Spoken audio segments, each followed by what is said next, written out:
Welcome to episode number 12 of Tough Table. Today our panel is going to include Taylor Gillette's coming back, WNBF Figure and Fit Body Pro. We have Shauna back, the WNBF Bikini World Champion, overall champion. We have Christine here, first timer. She's a WNBF Figure, Fit Body, and an NGA Masters figure, and so you just pro everything. Okay, so pro everything. Christine's here. Okay, and we have Brianna. She's a WNBF Bikini Pro. She won her pro card and the overall at the Hercules this year. All right, so you know us three, so we're gonna jump into the newbies here. So we'll start off with Christine, Javi, timer. Just two basic things. We want to know what motivated you to get involved in the fitness industry. And why did you choose Team SUF Sci-Unison Fitness? So you're on. All right.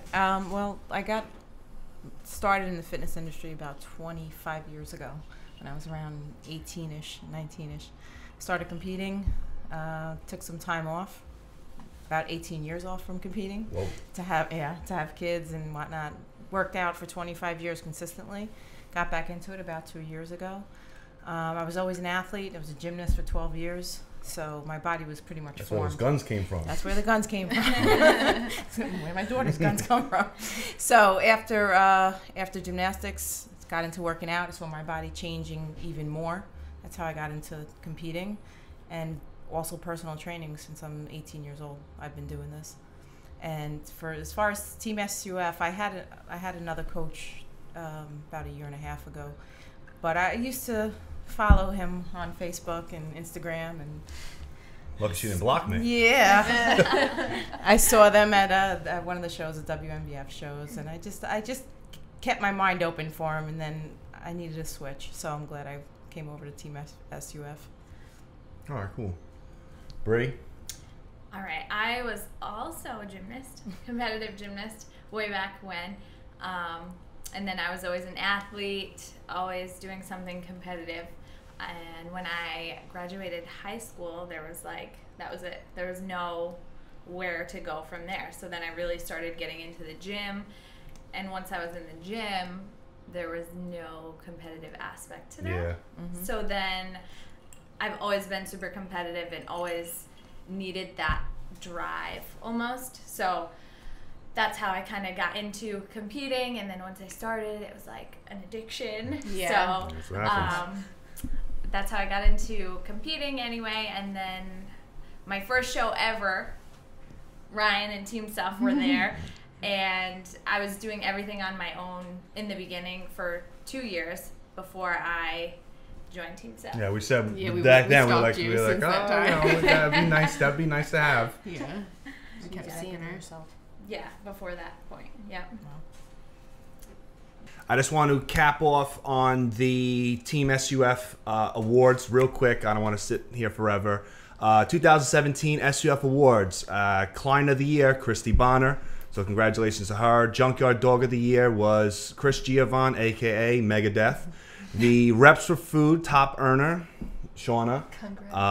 She was not only the top earner, but raised over $3,000. That was a new, best record for the Thanksgiving food drive, Reps for Food. Tough Table Contributor of the Year goes to Sophie Brown. The Commitment to Excel Award, Taylor Gillette. All right. The Perseverance Award went to Sarah Lieber. Most Improved Athlete, Stephanie Kane. And Competitor of the Year to the world champion, undefeated in her category, Shauna Koehler. Okay. Food drive, I mentioned that. The food drive, we had a new record. We raised $16,500 for the 2018 food drive, and we had a new top earner with a new record of $3,000. So we got to make sure we build upon that next year. Quick updates because we're a little behind.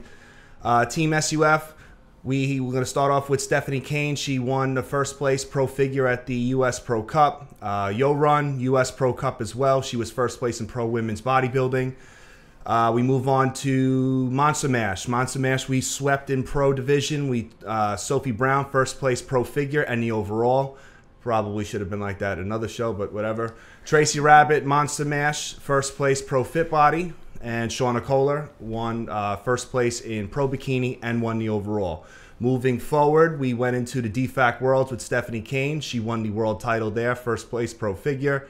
Sarah Lieber at the Amateur WNBF Worlds, first place bikini medium, and finally won her WNBF Pro Bikini card. Thank God. Tracy Rabbit won first place Pro Fit Body and won a world title. And Shauna Koehler again won first place bikini medium and then won the overall for a world title.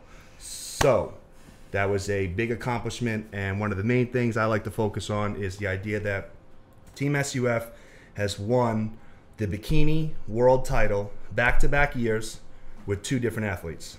Team SUF has won the Fit Body world title back-to-back years, 2 different athletes. Team SUF should have won the figure world title back-to-back with 2 different athletes, but that did not happen. Okay, so that's all done. We're going to go into our first topic, and that's going to be top fitness mistakes. You know, so fitness and nutrition can be a very confusing game, both for lifestyle clients and competitors. The industry is super saturated with information. Some of this information is good. A lot of that information is shit. So we're going to talk about some of the top fitness mistakes you want to avoid. But first, we're going to go to Joe Blejic with a weather update. It was going to snow last night, but it snowed today. In Babylon. North Babylon. In Babylon. North Babylon. I keep yelling at it. Babylon. Babylon. North Babylon. North Babylon. We live north of Babylon, Joe. North Babylon. North. N-O-R-T-H. Babylon. Thank you, Blejic. So, fitness mistakes, topic 1. I'm not starting, not it, so who's got it? Shauna. There you go.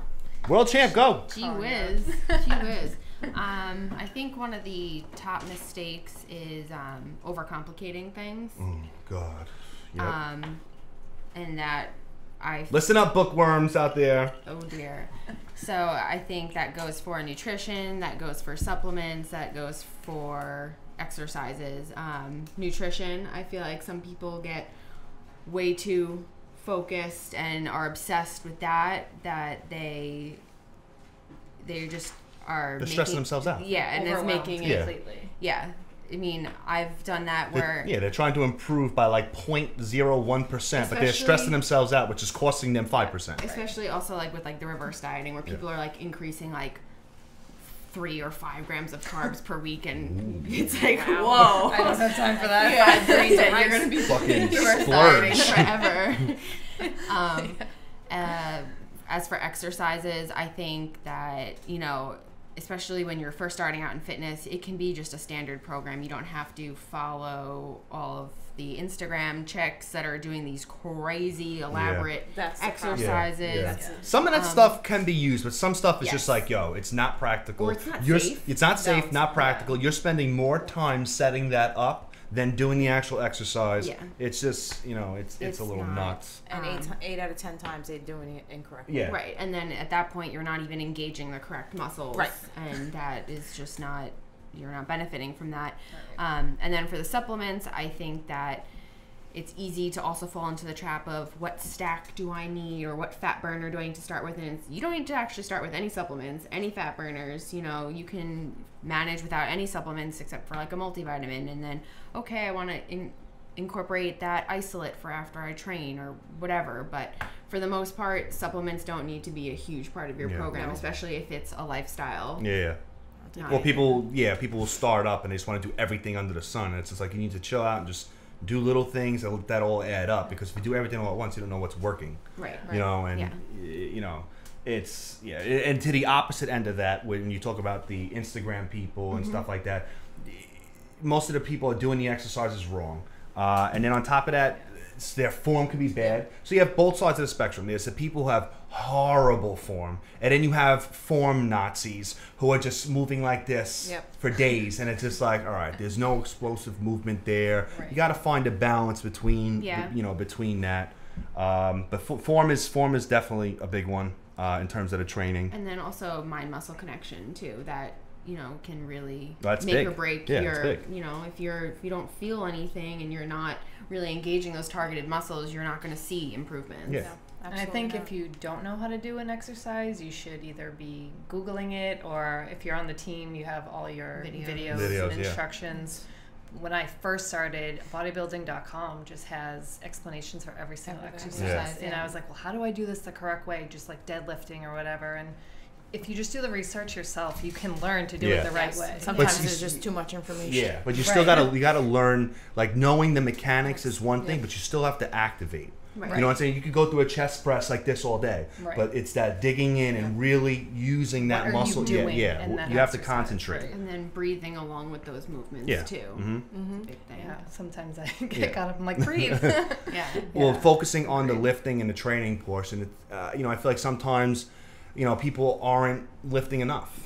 You know, they, you know, a big mistake is not lifting enough. They're doing well, not even that. I'm talking in terms of frequency. Oh, frequency. Meaning they're cardio bunnies, and they don't do enough lifting. So you gotta make sure that there's a balance there. And overtraining. Yeah. Oh yeah. That's a whole other that's a whole side of the spectrum. Right. The whole lightweight, high reps to tone, like. High reps will always have a good place, because if you throw it in sporadically, guess what? The higher reps are going to eat up carbs, eat up glycogen, but you can't just rely on that. You need that stimulus from like the power box. That's what I'm saying. If you built your physique and you built your muscle with a good balance program and you have powers in there and some low rep training, if you abandon that to just do high reps, and then you do the cardio and you restrict the calories, everything you use to build your physique you abandon in a crisis situation, because your body, cardio, the lower calories, you can become catabolic. If you abandon all those principles, your muscle can leave. Like if you built yourself up one way and then totally switch to go the other way to do, you know, lightweight high reps, it's just a big mistake. Agreed. I think it's a big mistake. I think people are not focusing enough on the things that really matter. Yes, exercise selection matters. It's good to have some exotics in there. Right.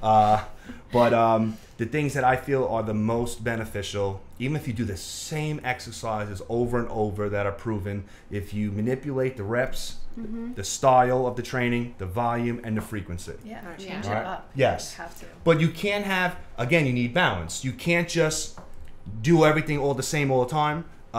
Or you can't just have a mess of shit where it's just like I'm just gonna do this today and that today and that tomorrow and this. You have to have some, there has to have like a nice pattern to it. So I just feel like people are not focusing on those key components. You know, the rep ranges, the actual training styles, meaning the volume, the intensity stuff, power, the frequency of training. You know, if you have certain body parts that are lagging behind, it's, you know, you don't want to overdo it and be like, oh yeah, I'm doing legs 3 times a week every week for the rest of my life. It's like, okay, you're going to burn yourself out, and other body parts are probably going to suffer. Right. But if you give it a little blast, then back off. Give it a little blast, then back off. Playing with that frequency. And I think too, it plays an important role of the lack of patience. Sometimes people will say, well, I'm training legs 3 times a week. That's like, wonderful. why aren't they growing? It's like, well, you're overtraining because them. You're, that's, you know, like people that do abs 7 days a week. Yeah, they're like, oh, I don't have abs. Like, relax, you know. But I think it's going to take time, and everybody has to understand that. Your body isn't going to change overnight, especially if you're brand new to dieting and working out and training, lifting weights. Like if you've just done cardio your whole life, like it has to take time. Yeah, you have, plus you have to eat into it. Yeah, you have to ease into it. You have to eat. Stick with it. Well, you were talking about before, not lifting heavy enough. Like how much do you see that as a trainer? All the time. You tell them, the time. That's why, like with the specific language in my stuff, is it always says increasingly heavier for each set. You may not always do it, but I had to put that language there because I realized early on, if I just put 3 sets, they do the same fucking weight every time, every day. I know. I see, you know, like how much do you see that? Well, every single day, and that's it. You have to change their mindset. Right. They'll do the 15 reps with 10 pounds every day in, day out, week in, week out. Yeah, like, are you even like burning anything? Like, is it's just at that point. If you want something to change, you have to force like an evolutionary response. Right. Just doing the same shit all the time, it's your body's used to it. It's like, okay, this is fine. Well, they just get into the notion, I'm working out. Yeah. Right. That's what it is. Just like with cardio. Right. Yeah. I do cardio. I do an hour a day, 7 days a week. Yeah. Or they'll ask us, they're like, how long do you work out for? And I'm like, 7 not hours. that long. Yeah. And then they're like, can't believe it. Right. Yeah. How many sets you got left? 20. On this machine. I know. You talked before about overtraining. That's a big thing. People get in, they see the results coming, and then the idea of saying, hey, you know, maybe you should train pretty soft for a week, and then maybe take a week, 10 days, 15 days off, just maybe some cardio, some activity. You say that to people and they shit their pants. Yep. Yeah. They shit their pants. But it's like those deloads and that recovery is so key, because people will come up to a wall and they'll just try to push through it when sometimes you just got to back up and then run through it. I really appreciated my deload this time. Yeah. I liked it a lot. It's good stuff. I'll be able to put more of those more often when Aries. It just will be easier to schedule and program it, because I can have, I can have an indicator that says like, hey, like this person's redlining, like let's throw this in. But that stuff works. I mean, you will always come back. But I like the reload too, because if you just took time off and then just went into heavy lifting right off the bat, you're going to be like, what the fuck? You can get injured. Yeah. So like the quick reload where it's, you start to use some of the free weight exercises in a low rep range, no power. That gets you geared up ready. But stuff like that, like overtraining, that's how I started. I started overtraining. When I was when I first got into it, every set everywhere was a superset. The volume was high all the time. And it was just like, if I'm not doing, I got to work harder every time. It's just like, wow, I am like killing myself. Yeah, and you start to learn your body. Yeah, you're gonna feel beat. Like, I was always incorporating like all these plyos, supersets, like active rest, and it's like, what was I doing? And it's like you get into that mindset where you're like, if I'm not sweating and my heart isn't pounding out of my chest the entire time, I must not be working hard enough, or I must not be burning enough calories. And I mean, that was before I switched over into more of like the bodybuilding type mentality. But another thing is that I think that a lot of people, they mistake not taking into consideration their lifestyle, meaning their activity, their career choice. Some people... In relation to what they're doing? Right. Yeah. So it's like, like me, I do shit all day. Sit right. there and answer stupid emails. So, I mean, your total expenditure is going to be much lower if you are sitting at a desk versus if you are a trainer or you're on your feet all day. See, that's why I have to do like 45 minutes of cardio a day. Yeah. Which to someone who's active, running around all day, that seems like a lot, but to me, this is what I'm doing. Yeah. Same here. There's no activity. So you have to be able to balance and account for that. Another big mistake I feel, this is not taking a shot at you, allowing small injuries to evolve into long-term shit. Yes. I think that's a big mistake. I see it all the time with lifestyle clients and competitors. In the end, it's almost better to get a real good opinion out of the gates and then just get it done. Yep. Because if you try to extend it, you could lose that time. Oh, absolutely. We had, Sophie, she needed, she's got her shoulder surgery. You had, yours. It can really set you behind. So if you have that injury, if you have something that is lasting for more than 30, 60 days, you got to get a good opinion, because this thing can evolve into something worse and worse and worse. And no matter what, if you need surgery, you need surgery. But if you need surgery and it's bad, that surgery and recovery time could be longer. Yep. So just pay attention to the injuries. If you stub your toe, it's not the fucking end of the world. But it is at the time. At the time it is. It feels it. Oh my God, I'm never gonna work out again. Yeah. But that's the thing too. It's like you think of an injury, you get scared shitless, because it's like, oh, if I do need surgery, how long am I gonna be out? Like, what's gonna happen? Am I gonna turn to a pile of mud? Like, what's gonna? But in the end, it's like you got to look at the timing of everything. I had 2 surgeries; they both sucked. But it's just, you can't allow those small injuries to evolve into something. And real if you long are term. in recovery, you can focus on your nutrition. Yeah. It doesn't mean that you have to just eat crap. And you can be depressed. Like, oh, well, I can't work out, so I'm just... Right, well, it's over. It's not. It's easier than it. Life is gone. Yeah, it sounds easier than it really is. Yeah. But I mean, I think really getting into lifestyle, understanding what you should be eating, and then all of a sudden, if you get injured, it's like, well, I need to keep eating this way in order to maintain. Yeah. But yeah, I think that's really big. So you're probably in a gym more than me. How bad is the Instagram exotic exercise thing. It's so bizarre. I mean, these people are nothing short of hanging from the rafters. Yes. Yeah, that's to the point we're at right now. Yeah. Yeah, there's bands on every part of their body. There's weights. There's stability balls. I don't know. It's like this is why emergency rooms exist. Yeah. Yeah. That's you sad. know, it's Yeah. sad. It really is. Always pushing for the next Instagram post. I don't know. Maybe I'm just a little bit more old school. You know. And do you see I'm old school and kind of new. I see some of the It stuff depends. and it's like yeah, some of the stuff is fine. It's fine. I see shit and I'm like junk, Yes. not practical, takes too long, Right. not worth it. You're just doing this for attention. You're a loser. Well, that's you're low the life. next thing. And it's like, oh, here's a good one. Save. It's an intention thing Yeah. too. 'Cause Yeah. look at me. I'm doing something that makes me look like an idiot. Right. Yeah. Yeah. Yeah, true.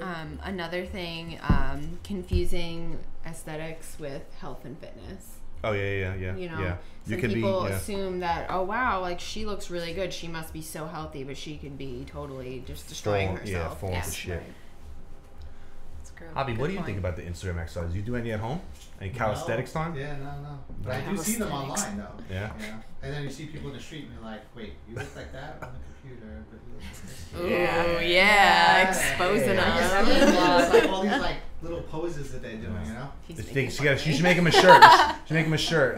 You look better. I'm more fit on the internet. That's what you should do. That is a tough You may shirt. have something there. That is a tough shirt. You know, I'm not going to get right on that. You look better on Instagram. Yeah. How about nutrition?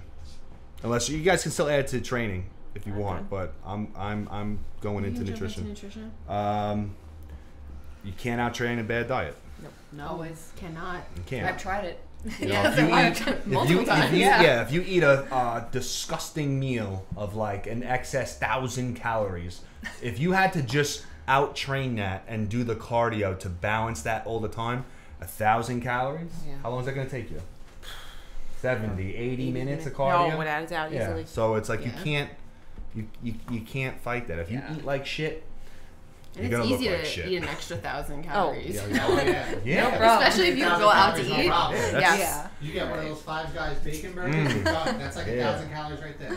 Yeah. Without the fries. I have the Five Guys, and I dump down my Johnny MMA Jack Juice, and I go to the gym and train fingers.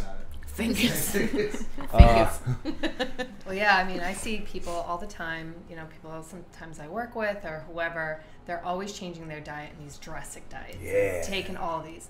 And all of a sudden they're just like, oh, yeah, I cheated on my diet and Good I'm for you. done. And we're like, oh, I'm trying to go and do all this working out. I'm like, what are you doing? Like, it's all over the place. It's just everything. exhausting, too. Yeah. They're trying to out-train what they ate, and then they're trying to do this drastic diet that they're not used to. And I don't know, I feel like that's when people are going to give up, when something's too drastic. I mean, if it's your lifestyle, it should be ongoing all Well, that's why I the try to time. approach the preps like that. The prep, when I say to someone, I want 20 weeks, they like shit their pants because they think that old school, like super restrictive, super high cardio, low carbs is going to happen for 20 weeks. It's like, no, I like to take it in little phases. Whenever I explain to someone how my prep went this time, it's so much different than it was with my older coach. I'm like, no, like we took the cardio nice and slow. I didn't feel like dead in the end. Like it was nice and slow all the way into it. It wasn't nothing drastic. Yeah. No The drastic panicking, is like when the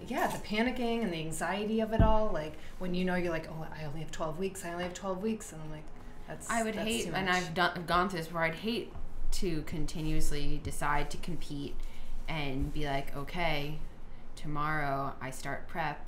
I'm only taking 8 weeks to prep, and it's going to start off with an hour of cardio and no carbs. Like, just It's too drastic. like, whoa, that sucks. Yeah, it does. I do not want to do that. That seems horrible. And even if you're not competing and this is lifestyle, why are you changing your lifestyle that much that quick? It's not going to work. Well, because we live in a Doesn't microwave stick. society where Yeah. everybody they want things instantly. That's the Instantly, problem. and you clearly can't get that. Yeah. Javi sent me a text.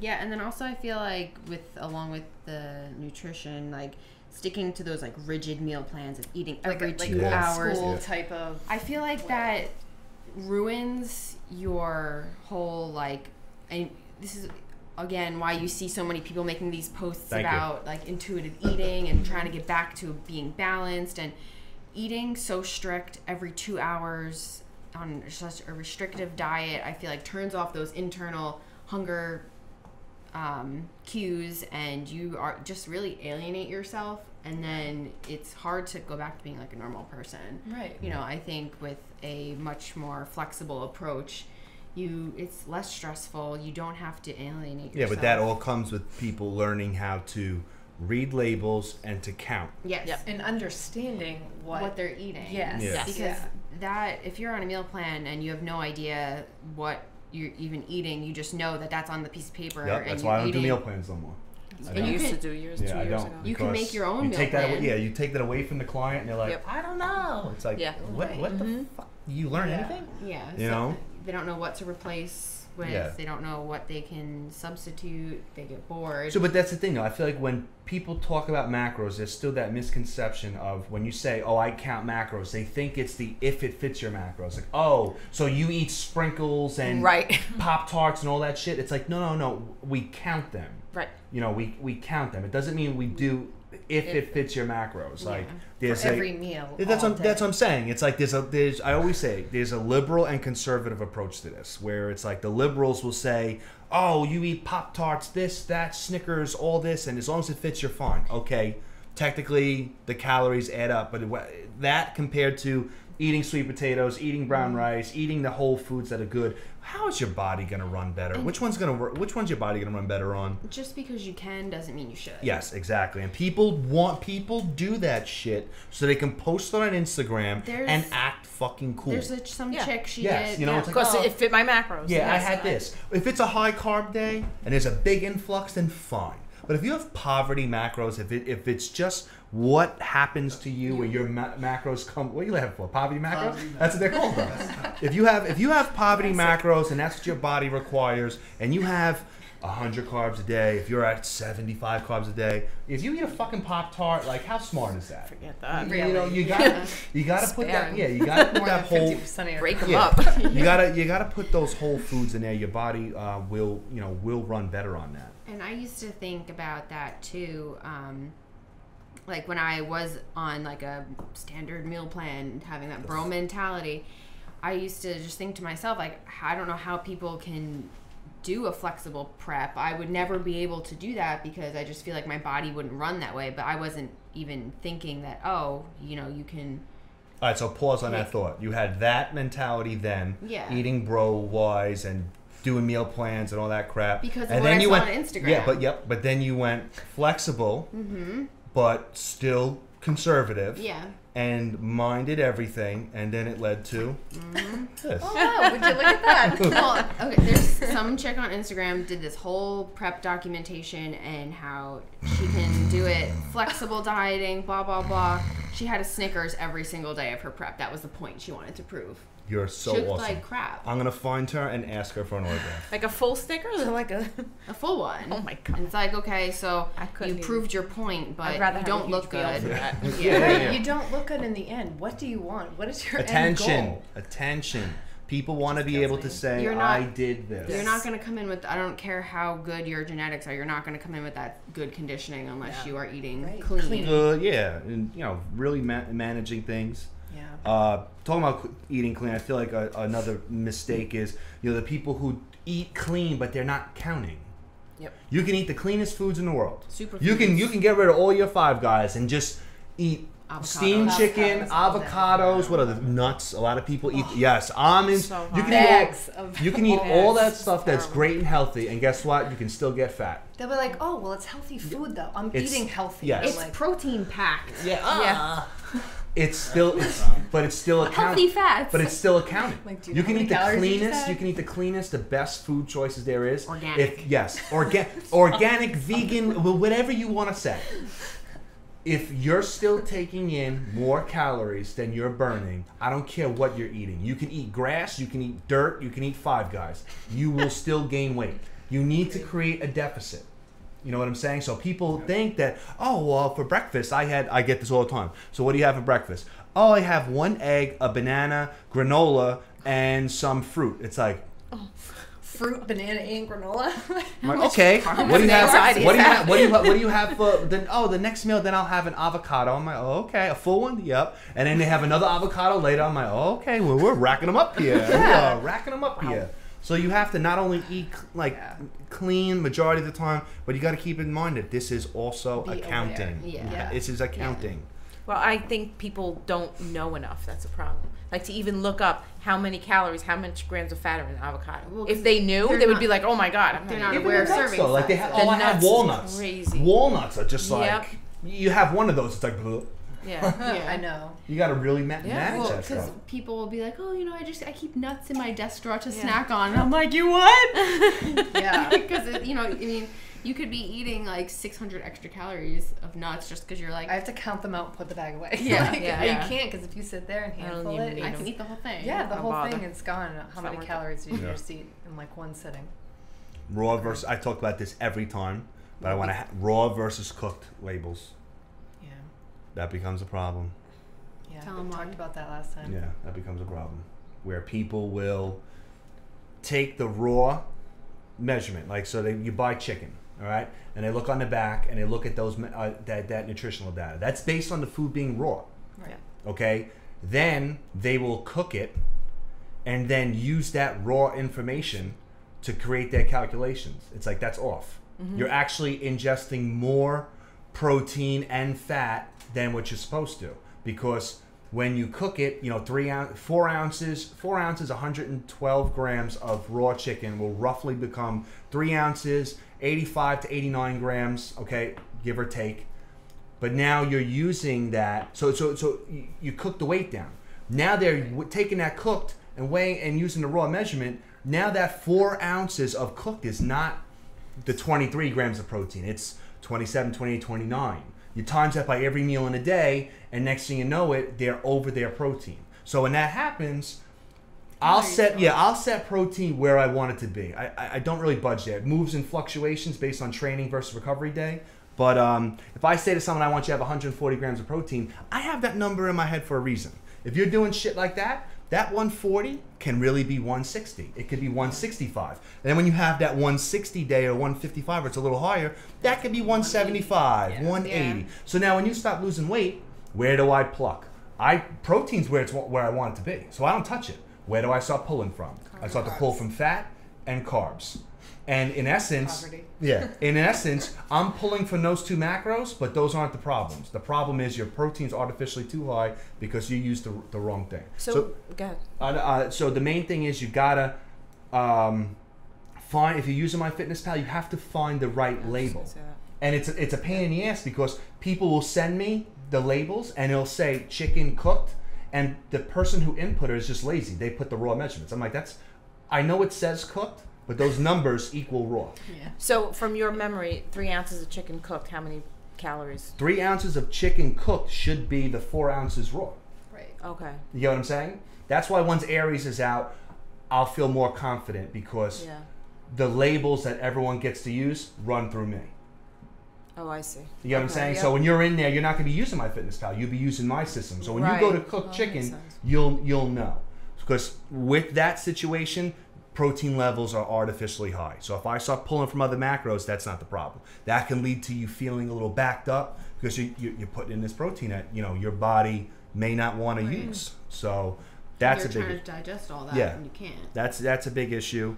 You were talking before about the meal monotony, the same shit all the time. And another thing to go kind of along with the cooked versus raw is obviously if you're not in prep, it's not a big deal, or if it's just lifestyle. But using a scale to weigh things versus measuring cups, measuring spoons, stuff like that. A level tablespoon or a weighed 16 grams or 32 peanut butter. I can't use measuring cups or tablespoons. I weigh everything. I mean, even if you are 1 tablespoon.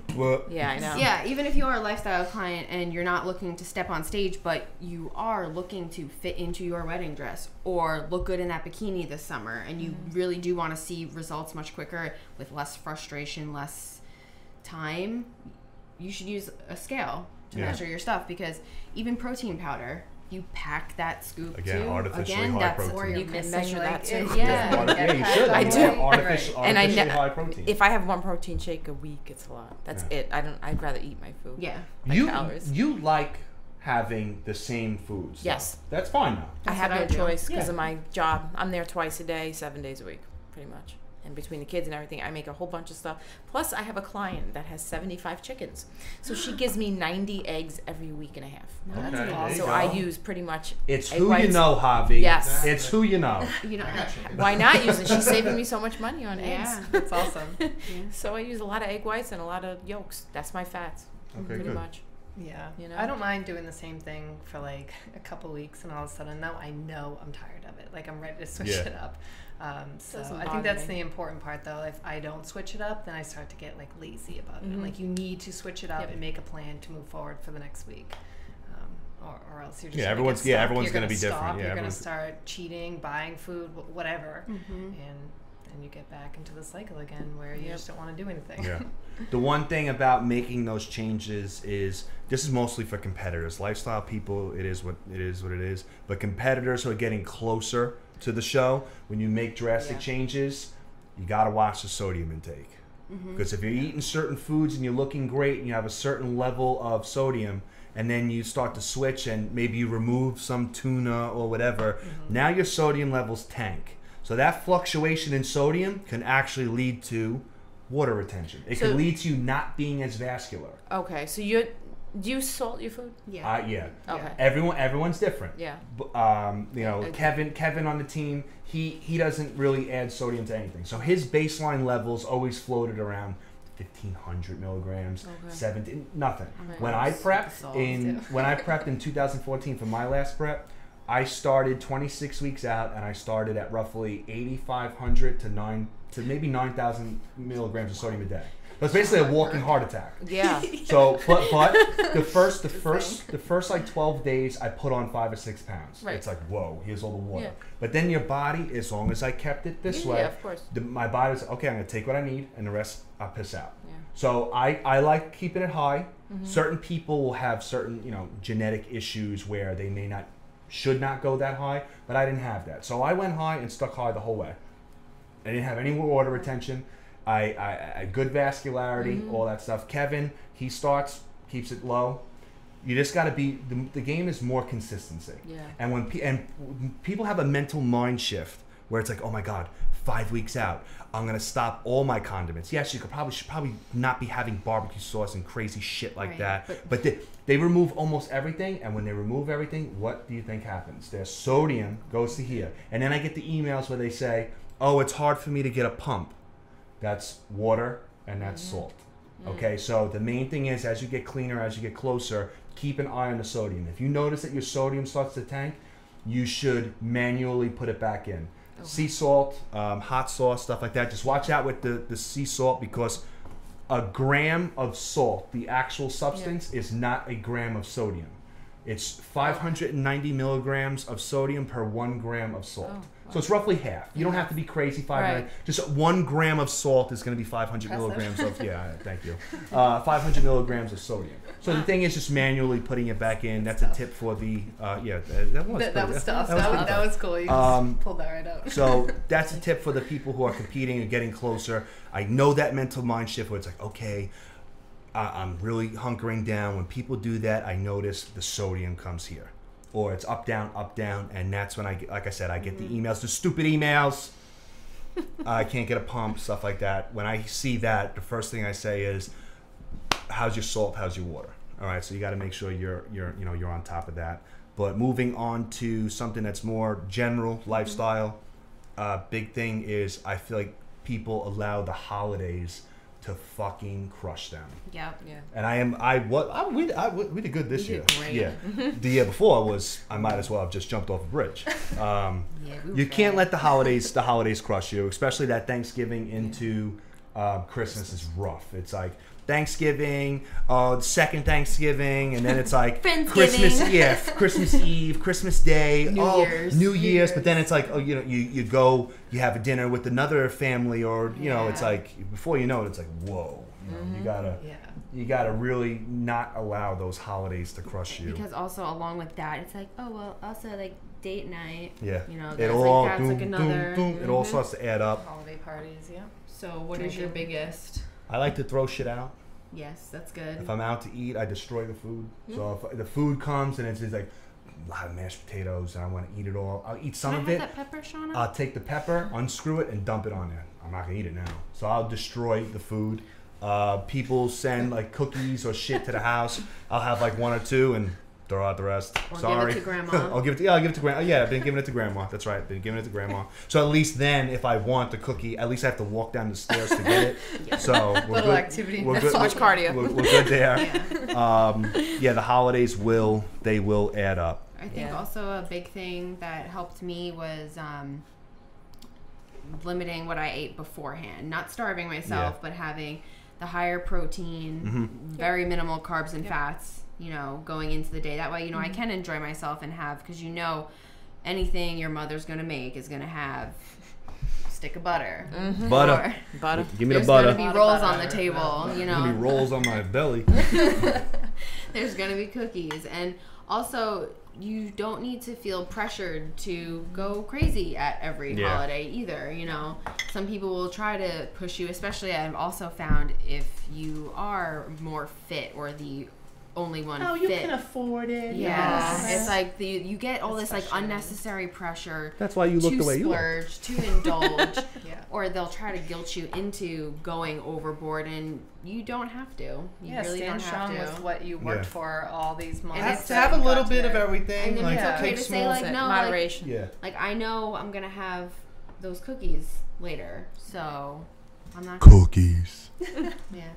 No, but Thanksgiving, that's what I do. In the morning, I work out in the morning. I've trained on Thanksgiving. Get your training done. Put like that shit 4 to years. use. I go right first thing. They usually open on Thanksgiving. You could do a little extra cardio too. Yeah. You don't have to like try to out train everything. I usually try to do a big workout, like legs that morning. Yeah.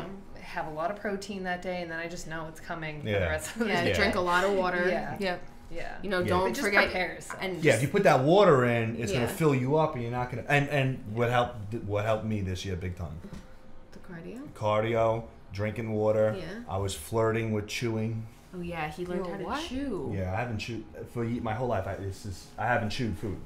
It would What do be. you do? I'd put food in. It'd be 1, 2, 3 down. Oh yeah. You eat fast. Yes. Yeah, I'm the so I would take, and I would just have to. I would have to eat 6 pieces of pizza because it's like I have no taste.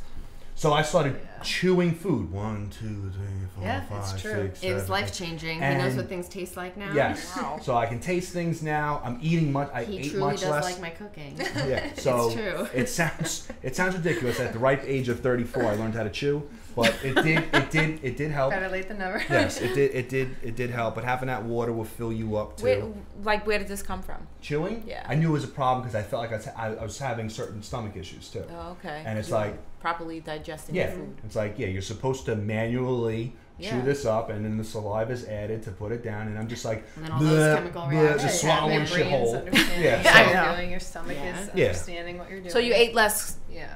because you got fuller quicker, or you were just bored? I ate less because to me chewing is exhausting. Yeah, I was gonna. Okay, fucking exhausting. Like my mouth is like numb. Are we at done times. here? Like, Yeah. It's exhausting, but on top of that, I'm tasting it more. And by chewing so much, I can't believe we're fucking talking about this. By chewing so much more, it's taking me longer. Right. So now I get the signal that I'm full. If I'm eating like this, you know, like what's my thing was this. If I'm eating with the bowl here and just shoveling that shit in, I don't get the mess. By the time I get the mess that you're full, my stomach is down to the floor. Yeah. So chewing helped. Actually, I think it's a good tip that you're talking about this. Yeah. You said, I don't know how. I think that's a good tip for someone that's in a lifestyle or Yeah, don't competitor. underestimate chewing. I did for 34 years, and look where it led me. Yeah. And also for me personally, if I always have my set amount of water per day. Once I like mess up and I'm under a gallon for the day or under whatever I'm supposed to be, it is the hardest thing for me to get back into the rhythm of drinking that water. And so on those holidays, make sure you get that water in. Make sure you can bring water with you, whatever. Your Just water. make Your water from New York. Water. Water. All of you, I can tell. Yep. Saying Water. Staten Island. Yep. Water. So you need to get that in. And then also the next day, I mean, you don't have to slash your macros if you did eat a lot, but you should be more conservative the next day and maybe add a little bit more cardio just to, Yeah, because at that point, no one is competing. So I don't need to get the update that like, oh, I did this. It's like, you're not competing. This is definitely off season. Just balance it. Let's be smart. You know, if you ate like a slob and you on that day, and 2 days later you have a scheduled carb spike, maybe run it by me. Like, hey, can we skip this? Sure. Yeah. Good idea. Sometimes I just know. Yeah, like, just no. skip it. You had all that shit and it all came in. Just skip it. I like, again, this goes back to what I said before. You know, you don't want to try to do too much extra, but I like the idea of doing that extra cardio. To me, it was like I'm doing the cardio. I'm feeling good, and then it's like, okay, I don't want to destroy this by eating like crap so much tomorrow. If I wasn't doing that cardio and I was just being fat, it's like, all right, so I'm already fat, so I might as well be fatter tomorrow. So if you're doing that cardio and you're really just trying to manage everything, I feel like that helped me. I don't know if anyone else has like a weird, twisted look on things like I do, but that kind of helped me. It's like I'm doing the cardio, I feel good even though I ate a little more today.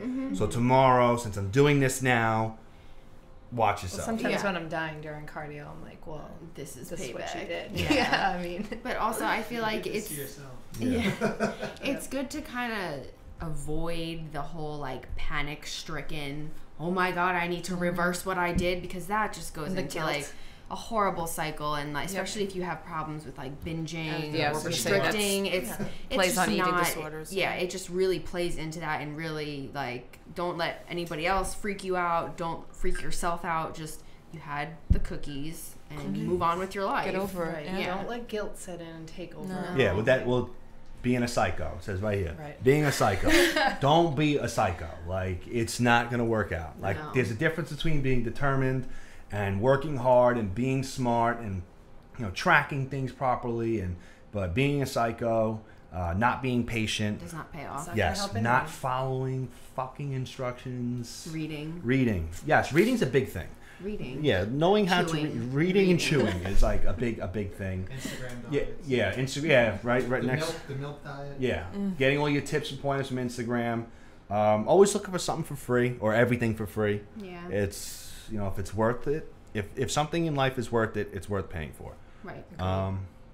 You know, or following too many people at once. Yeah. You talk to one person who's got great genetics, fast metabolism, they say to do this, and then you talk to a person who's got, you know, they could have still have good muscle building genetics, but they have a super slow metabolism. Those two people have two opposite ends of the spectrum. Right. You know, someone's gonna be super high calorie, super high carb, less cardio. The other one's like, well, you know, I hold on to everything, but you know, calories are lower, cardio's higher. You can't listen to 30,000 different people at once. It's just gonna turn to a mess. Don't give up. You're gonna learn your own body eventually. Yeah, eventually, or someone's gonna learn it for you. Yeah. Anything else? Javi, anything? You good? No. Yeah. I'm on a diet. I feel like you yell at Javi the whole entire episode. You don't mean to, but you like talk to him, and I feel like we can give him a quiz. Javi, you want a quiz? Maybe. We'll talk about it. Okay. All right, so good. Topic one? Yeah. Good. Anything? All right, so now we are going to move into our gym tips segment. This last time we had Mike. He did some cool stuff. He was talking about mostly Instagram videos. Yeah. This time we're going to do gym tips with Shauna, and you're going to focus on... extra equipment to bring to the gym bag necessities. Okay, cool. So, here we go. Hi, everyone. Welcome to Gym Tips with Shauna. I'm here to tell you today about the items I keep in my gym bag and why I think you should consider investing in at least one of them.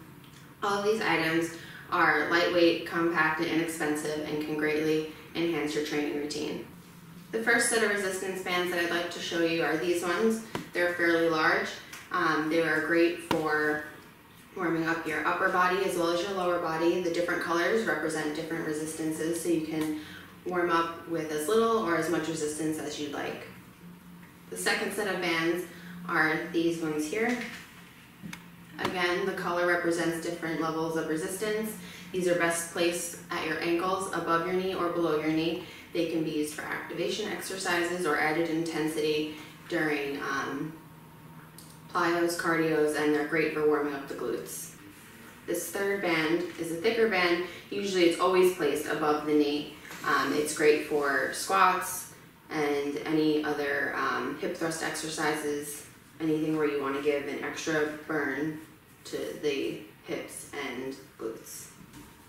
Next, I'd like to show you your standard bar pad. These are great for protecting yourself against squats and hip thrusts, glute bridges, anything where you're going to have a barbell against your body and you'd like some extra protection. These right here are your ankle attachments for the cable machine. They're padded and they're easy on and off Velcro. These are great for doing kickbacks, any adductor exercises on the cables, even hamstring curls. The last piece of equipment I'd like to show you are these weight collars. They're easy on and off locking, and will save you time and frustration looking for the other spring-loaded clip at the gym. I hope this segment was helpful and informative. Again, we have all of these lightweight, compact, and inexpensive things, none of which are necessary, but can greatly enhance your training, save you time, and they all fit in one small bag. We'll provide links to all of these pieces of equipment in the video description. Hope you have a great workout. Thank you, Shauna. Okay. So our next segment is going to be Tough Table Trivia. There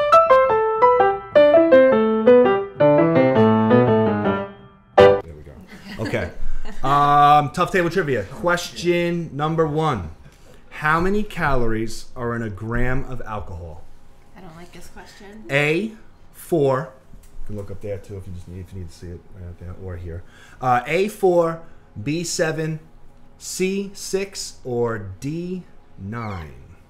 Here we go. Ready? Everyone's good? Last night. And we have Taylor with A, Shauna with D, Darn. D, and B, and the answer is B, 7. So who had B? Your girl. B. There we go. Bree. Bree. All right, question number 2. All right, so point goes to Brianna. Question number 2, how many calories do you need to burn in order to lose 1 pound of fat? A, 2,500, B, 3,000, C, 3,500, or D, 2,000? How many calories do you need to burn in order to lose 1 pound of fat? I'm not feeling too hot right now. Are we ready? We're good? Taylor has D, A, C, and C, and the answer is C. Brianna and Chris, right? Bree's killing it right now. Uh-oh. I want that protein. Uh-oh. Get that lemon cake, girl. Question 3. Question 3. Here we go. Which Marvel movie will come out in between the 2 Infinity War movies? A, Guardians of the Galaxy 3. B, Black Panther 2. C, Captain Marvel. Or D, Spider-Man 2. Javi don't know. Which of these movies will come out in between the 2 Infinity War movies? I spoke too soon. Well, just process of elimination. You don't know. Guessing. Are we ready? And here we go. We have A. Yep. Guess. We have B, and C. Wow, Brianna gets another point. I did? Yes, Captain Marvel. All right, whatever. You know what they say: when in doubt, see it out. Wow. Okay. I'm good. I like that. Okay. Yeah. So C. Okay. Question 4. On average, for every 1 pound of muscle you gain, your body will burn how many calories more per day? Okay? On average, for every 1 pound of muscle you gain, your body will burn how many more calories per day? Ditto. I totally forgot this one. Ready? Ready. And Taylor has C. Brianna switches up her style. We have D and A, and the answer is, I think it's B. It's A. Oh, who got A? Wow. Bree. Damn, Bree is killing it. Just clean sweep.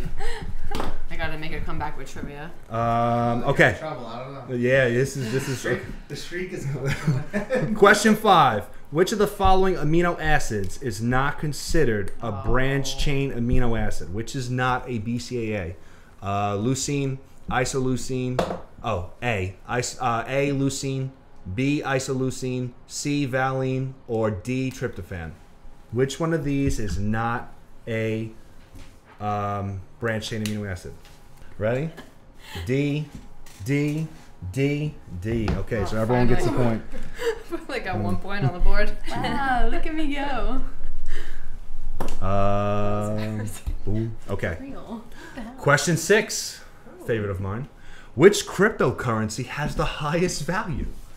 A, Litecoin, B, Ethereum, C, Stellar, or D, Ripple? Which one of these cryptocurrencies has the highest value? I swear I pay attention to you when you talk. You don't. Javi, you know this? I think so. Possibly. Okay. I have no idea. Complete guess. Ready? Here we go. Which one did you just buy? I don't know. Hurry up. Taylor has B. Shauna has B, C, and B. The answer is B, Ethereum. So who has that? Wait. Oh, me. Everyone They minus? did but me. Okay. Damn, Bree is... Killing it, Brie. What is happening? Just give it to her. I don't think anyone can come back from Jeopardy that. in your future. Yeah. There's a phone that I never answer. Okay, question 7. And it comes to my phone. Goodbye. Which of the following is a vitamin and not a mineral? Which of the following is a vitamin and not a mineral? A, folic acid, B, calcium, C, iodine, D, zinc. Vitamin, not a mineral. Ready? Very sciencey question. I want her to copy me. A, Yeah. A, A, We all said it. and A. The answer is A. So a point for Thank everyone. God, that was nerve-wracking. Oh yeah, because you're just killing everyone. Okay. Yes. This is the all-time best. What is the question 8? What is the capital of North Korea? A, Seoul, B, Pyongyang, C, Tokyo, or D, Jakarta? Capital of North Korea. No co. Yo, I can't find online. I want one of the North Korean ice hockey jerseys. We may need to get on that. All right. We ready? Ready? Capital, North Korea. A, B. Wow. A is A, Seoul. South No, Korea. A is the capital of South Korea. Yeah. Yes. So Pyongyang, the answer is B, Pyongyang, and it goes to That was the opposite. Wait, where are the Olympics this year? South Korea. South Korea. Yes. Yeah. Damn, Bree is. This has never happened before. I don't think statistically, I don't think she can lose. But anyway, we'll continue to play. Okay. Okay. Yes. All right. So trivia is done. So good work. What we'll do is we take trivia and we add it to someone at this table, and we combine the scores, and the winner, which is most likely going to be you, gets this. We always want to thank NutraBio for providing supplements to help us out with Tough Table Trivia. Yes. So thank you as always. So we're done with Tough Table Trivia. We want to go to our ray of sunshine himself, Cody Wyer, with another episode. Mr. Cody Wyer with another episode of Coming Up Wire. Welcome to another edition of Coming Up Wire. On this edition, I'm going to brighten your day by talking about more shit that I hate. One thing in particular that I want to discuss is these Instagram knuckleheads who do Instagram stunts with weights, maybe fake, maybe not, to hopefully get some likes. One in particular that caught my eye was a girl doing a 900-pound wall sit. Okay? Now, I've never seen a wall sit in a powerlifting competition, nor have I seen it on a bodybuilding stage. Really doesn't serve any kind of purpose other than to put the person in pain and ruin their day. But this person thought a 900-pound wall sit is going to get me some likes. Well, what's funny about this is another YouTuber called her out, okay, and said there's no way that's even possible, although it's stupid even if it did happen. She responds by telling him, hey, why don't you come watch me do it? Long story short, goes there, she attempts it, almost dies twice. Moral of the story, shouldn't do stuff for likes that you can't do to begin with. The purpose of social media should be to spread factual information, to show proper form and technique. If you want to do jackass stunts, don't do it in relation to fitness, and do it on your own time, because you're just going to end up hurting yourself. But hey, what do I know? I'm just Wyer. Anyway, until next time, I'll see you. Thank you, Cody. And on another note, I'd like to say that Cloverfield sucks. Moving on. The next segment is going to be questions from the audience. Hello, people! This is your bleaching talking. Ask me a question. All right, here we go. Question 1 from Andrea, one of our competitors getting ready for the spring. All right, she wants to know about EAA versus BCAA, which is going to be your essential amino acids versus the branched chain amino acids. She's basically, I guess, asking which is better. Yeah, which is better. She read a lot of stuff online and was pretty much confused about or wanted to know our opinions on it. I'll lead and I'll say that, basically the essentials is something that your body cannot synthesize on its own. This has got to come through food or supplements. There are a total of 9 EAAs, and they're used for energy production, cell repair, and it's required for protein synthesis, along with a lot of other things. The BCAAs are 3 aminos, so that's the leucine, isoleucine, and the valine, right? Okay, so those are the 3 ones. They're very important. Okay, what? Oh yeah, you can start timer. Sorry. Sorry, I tried. Yeah, but he's trying to micromanage. All right, so the BCAAs are the more important ones, okay?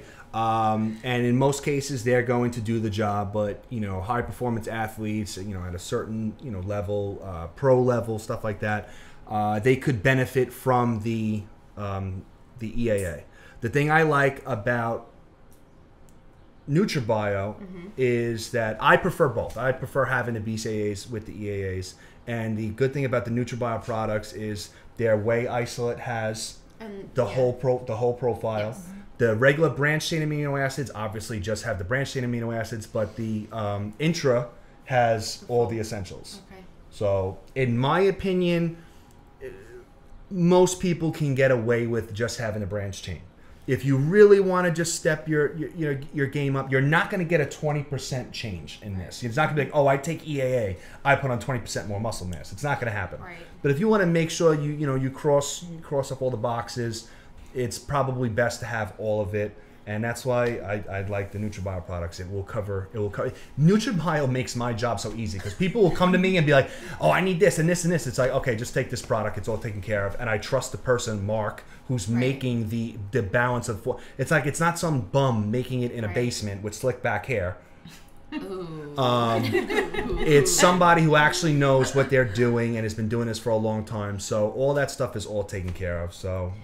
And what about, can't you get that also just from having a diverse protein profile too? Yes, but everyone's, high performance athletes are, they're always going to want to supplement more. Their body will need more. So I like having both.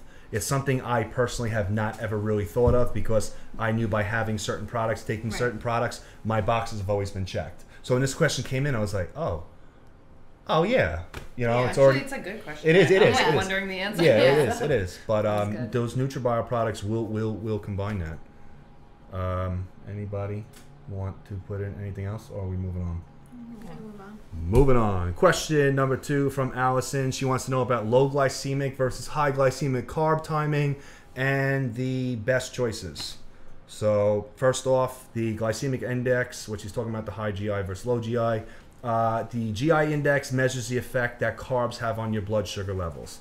But you have to keep in mind that value, you look at a certain food and it's got a value, that value is based on ingesting that food only. So people got to keep that in mind. You can have a super high GI food, but if you throw fat, protein, and vegetables in there, that number's going to come down. So that GI value is just based on having, I don't quote me on this, it's like having 100 grams of that substance, something like that. It's just that substance and what it does to your blood sugar. I think that a healthy diet should center around more of those low GI stuff. Yeah. This will help avoid the crashes, the huge peaks and valleys in terms of your blood sugar and energy levels. Yeah. But you could find places to have those higher GI foods. They're called like post-workout. Yes. You know, back in the day, it was always said like, oh, you have to have these super high glycemic carbs post-workout, insulin spikes and this and that, and it's been proven that the benefit is not as dramatic as once preached, but there still is a slight benefit. So if you're going to have that, you know, it's good to have it post-workout. Sometimes people who, you know, they don't have that 2-hour digestion window between their pre-workout and their workout, where they have to eat closer to their workout, let's say in the morning, they may benefit from something higher GI because it's gonna hit them faster. Right. So there's always going to be places, you know, for that. But the higher GI foods post-workout mostly could still add a benefit. I talked about it only being measured by itself. So once you add in other foods, it's going to slow that down. Fat, vegetables, even protein sources will lower that GI value. And a cool thing we learned was the method. I kind of knew, but it was like I didn't know it was this drastic. You can technically say that you want to talk about favorite low GI versus high GI. You could technically have the same food being your favorite low and high. So you take a sweet potato, you boil it, and the GI value is going to be 44, which is low. You take that sweet potato and you bake it, it basically turns it into fucking candy, and it's 90, over 90. Wow. Yes. Yes. So you got to keep in mind, how you're preparing this shit. Hold on.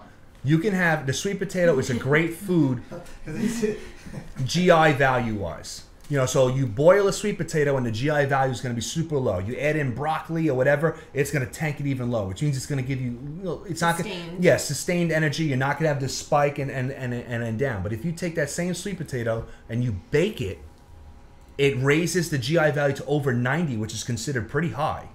So you got to watch stuff like that. So every you time can I spike. Have baked potato, I'm just like freaking my body out. Yes. You know, and things like having the skin on to also slightly influence it because it's something your body has to tear through. So even if you microwave it, it's going to be over 90s, what you're saying? That I don't know. That's a good question. That's the only way I make them. we should microwave and bake them. we should figure that out. The world explodes. Yeah. We should figure out the GI value. We should do some research on that. The GI value of the sweet potato microwaved. So in terms of favorite low GI, I could technically say sweet potato, and then baked sweet potato. Oats.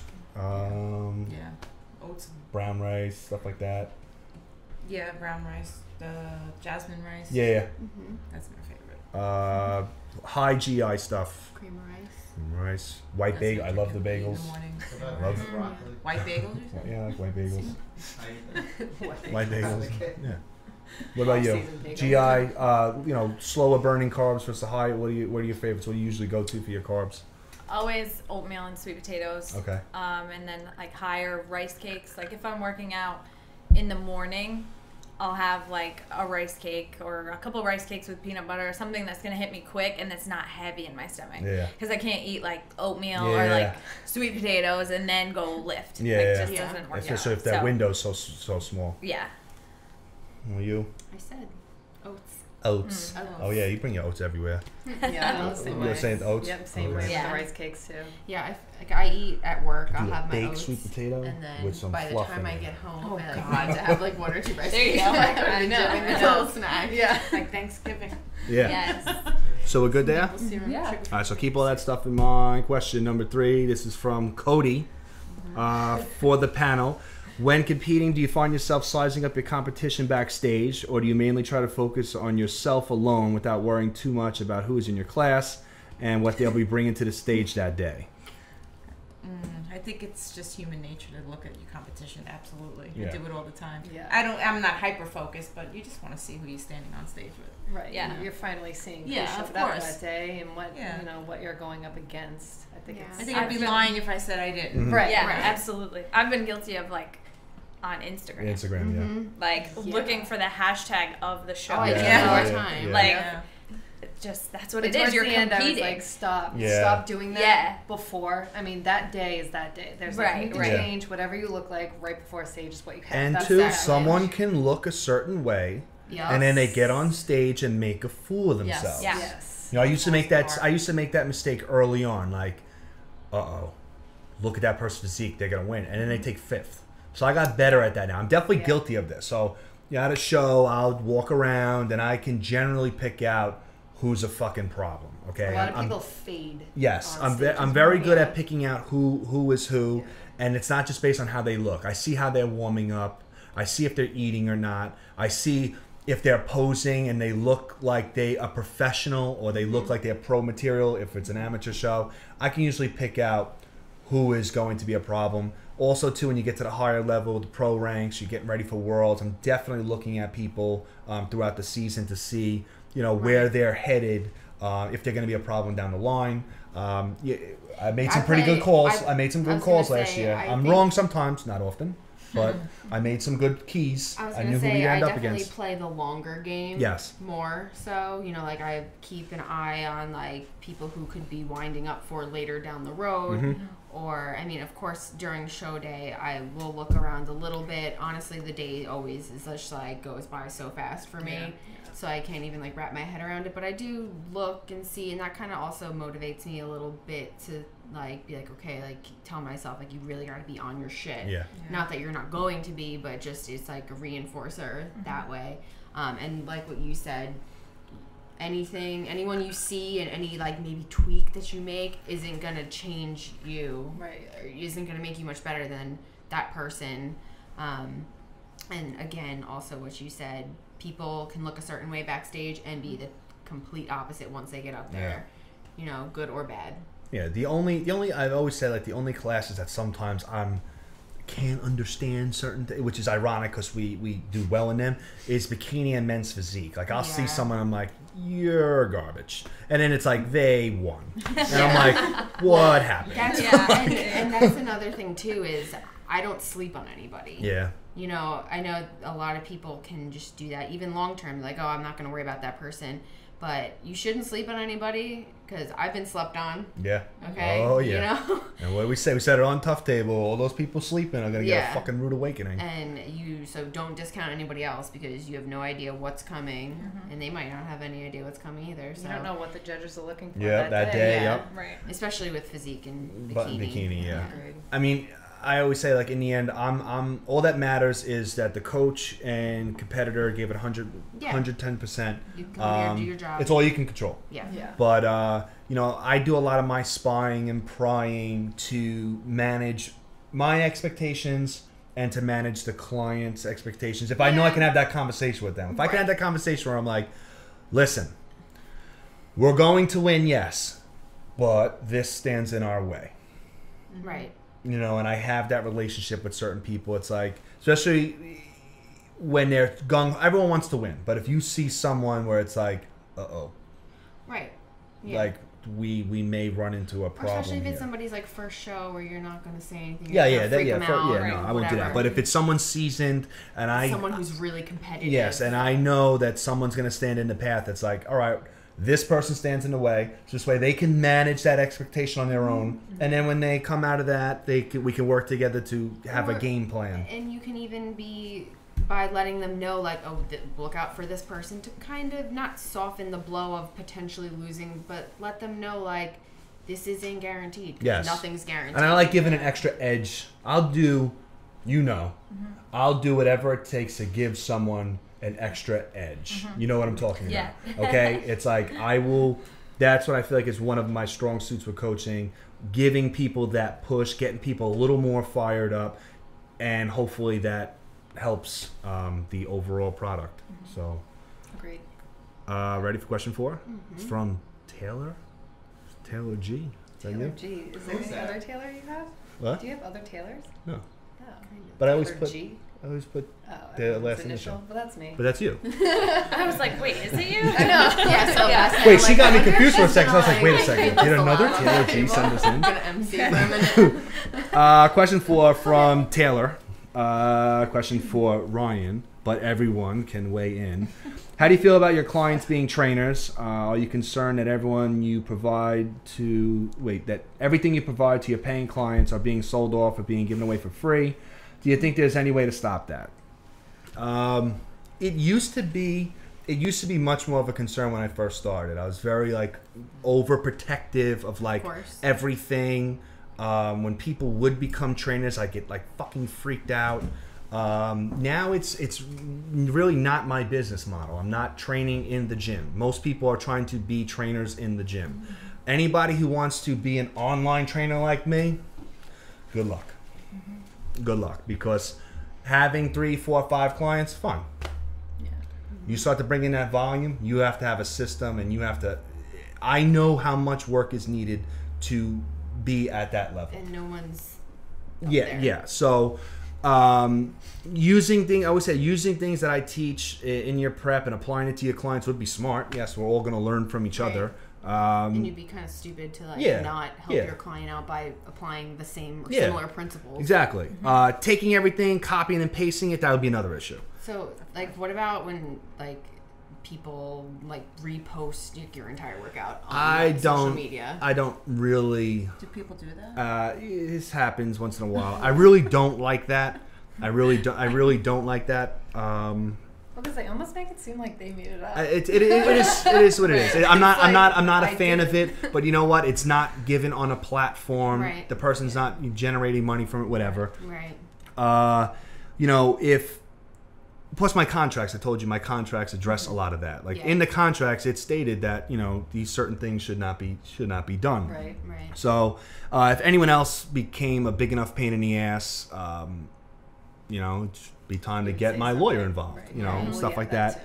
And I like my lawyer. Mike is awesome. And like I said before, being a great trainer is one thing, but being a great online trainer, which is my space, is a totally different ballgame. Right. You need to know a lot about not only training, but the technology, the scalability, all that stuff. That's a whole nother ballgame. And also the language barrier. Yeah, the language barrier. You need to be able to like make the message to bring the least amount of questions in. All right, across the board, down south, West Coast, everybody, young, old, it's got to make sense. So you got to know that technology. And I've always said that any client that I have, they don't get the keys to the fortress. They don't. Like if you've been a client and you're getting stuff, even if you tried to make a run at me, you don't have the keys. You don't have the keys. I'm not giving you I'm not giving everyone everything. It takes a lot to get to that level anyway. Yeah, but I'm not giving you absolutely everything of everything. And here you go. Like, come after me. What you see and what you get is really only just a little scratch. And Aries will cut. A lot of behind scenes stuff that people I have no idea. Like how many lines of custom code? Well, that's what I'm talking about. Yeah, Aries is going to cut down on a lot of that bullshit. We're at. Because once Aries is there, everything will be a truly digital platform. It's not going to be PDF training charts and workout plans sent over to you. So everything's going to be on a truly digital platform. If somebody then wants to try to copy Aries, oh god, you're going to need you're going to need the knowledge. You're going to need the training knowledge. You're going to need the intricate knowledge of the the coding and how these logic systems work. And then you're going to need at least $100K in the bank.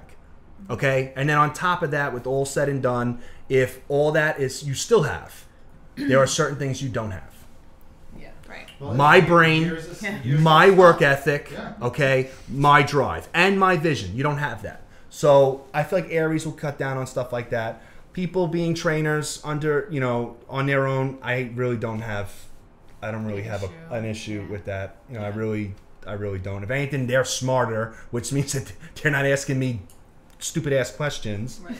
You guys are both trainers. Like it's never been like, oh man, I don't know if I should take Christine. Oh man, it's never been like that because I feel like I'm in a different space. And the beauty in Aries is once Aries is out, I could then have online trainers under me in a good system that makes them error proof. So now they can be online trainers through a great platform, and we work together.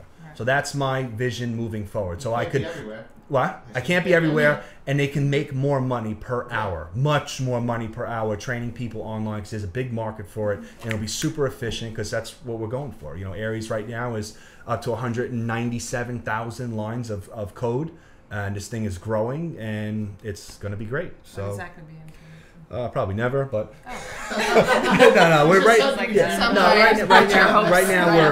Right now there's some bugs. There's some bugs, so they send it through. I try to go through and build some stuff, and once it breaks, I send them a screen video showing them the path that led to the break, and then they go in and they fix it. So we have to fight through. It's a lot of custom, complex stuff, but once it's done, it should be game changing for me, the business, anyone who wants to train online. You came to me and said, "Hey, I want to make more money." I'll be, "Oh, here you go, here you go." So I'm looking for people in different states, and the money potential is really good in the online stuff. You do it at any time. There's no schedule. It's up to you, and you make that income, and it could be good income. Anyone else want to chime in here? No, I like your answer. Good. Harvey.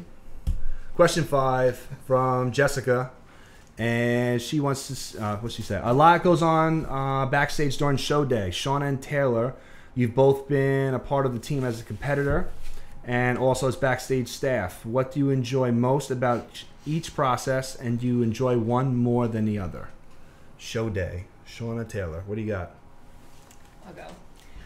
So I don't think I like one over the other, because I actually like being staff. It's like different, crazy fun. It's like competitive, and it's like, this is my team, so I want to help prepare my team to do good. You take pride in it. Yeah, I don't know. And then too, like when my boyfriend James is competing too, I'm extra, just as nervous and just as excited for him, and for everybody.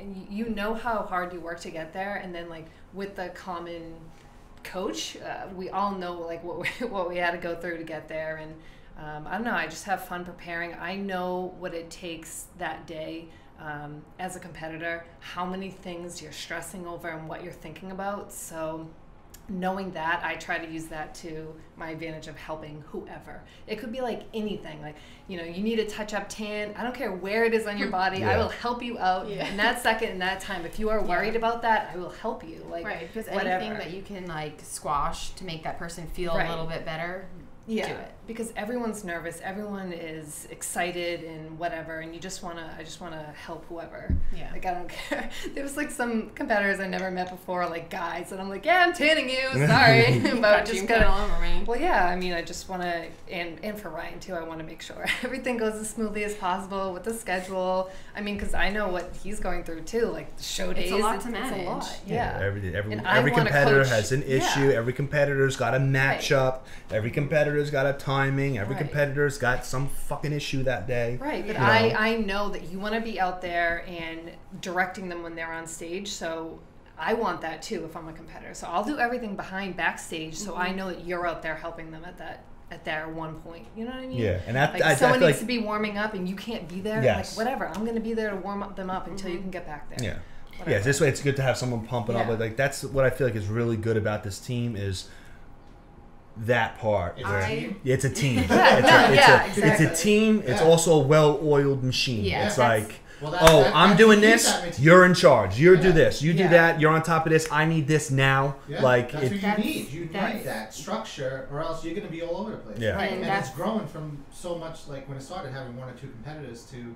I can only imagine to some of these big ones you guys come to now. Well, that's one of my favorite parts is the machine. Yeah. You know, and not the machine in the sense of, we bring a lot of shit, and Eve and Grant, just the whole, machine being all the people involved and all the moving parts and getting everything done.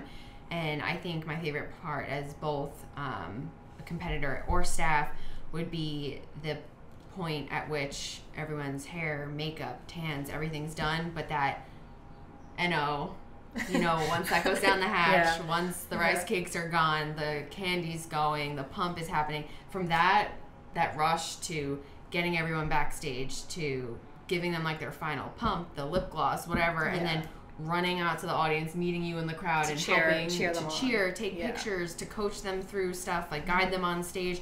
That is my favorite part. Yeah. Because it's it's an adrenaline rush. It hits whether you're up on stage or whether you're on your knees in the crowd going nuts. Yeah. That's my favorite And as a competitor, I think we can all agree that's already an exciting day for you. It's your moment that you worked for forever. Yeah, and it's just as exciting. Exactly, and I don't like one more than the other. I feel I just have you know, we all invest a lot of time, emotion, everything into the team. Right. And so it's like when last year is like, I know I worked on posing with you and made your suit, and it was like, I was like so proud of you to see you up there, and it was like so rewarding to like help like play a small part in helping you get up there. Yeah. And so that I just think is really rewarding and fun, and I like both. I don't think I like what we have, you know, and over the years, you know, like he said, it started small, and over the years I made some mistakes with bringing this person in as staff, and I learned, and over the last couple of years I definitely learned who I can truly depend on to do a job that day, to do it efficiently.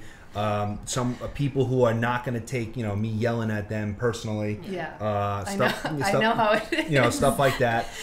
But so funny. Yeah, but the one of the things I had to deal with was for 2 years I was always used to having her as my number 2. Right. And then when she started competing, I'm like, uh-oh. Yeah, I was like, who's gonna fill that? Right. And people stepped up. There's always Sam. You stepped up big. You probably my favorite. Like we had to go through some sick serious shit. Yeah. So Taylor was definitely key. You know, a new face that I knew I could depend on. You know, even Sarah. You know, Sarah competed Saturday as an amateur, came back because we needed her as on the pro day. So Sarah Leva came in, and then you had the other Sarah where Sam got sick, she couldn't go, and I'm like having a heart attack before Monster Mash. Right away, I email Sarah Patrick, and I'm like, hey, you want to earn your stripes? Come to Monster Mash. We need some fucking help today. And she stepped up big then. She stepped up big for Worlds. She was so funny at Monster Mash. She was like, Ryan reminds me of my brother. He just yells at me, and I'm like, whatever. And I'm like, good for you. This is good. Well, you get over it because, I mean, it's not like malicious and yelling at you. He's just like, this needs to happen now. Yeah. It's just like frankly yelling at you. It's just I'm yelling.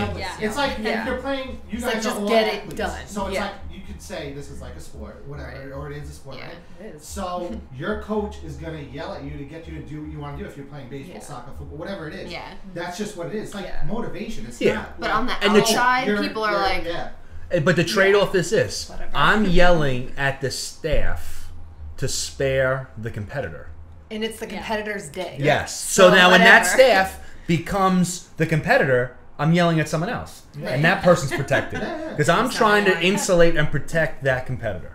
So if someone's not doing shit, it's like, yo, you gotta fucking move. I need this yesterday. This has gotta happen. Or most of the time I'm screaming because the schedule changes. This is happening. This fucking show. This fucking idiot. This fucking moron. Like it's never like oh, you dropped the ball. You're fired. Like it's never like that. It's just I'm usually I'm pumped up, man. I've flipped some tables in my time. Like I've done it, man. Yeah. So we learn something new every show day. Yeah. Like there's always something where like we need to do this better next show day. Yeah.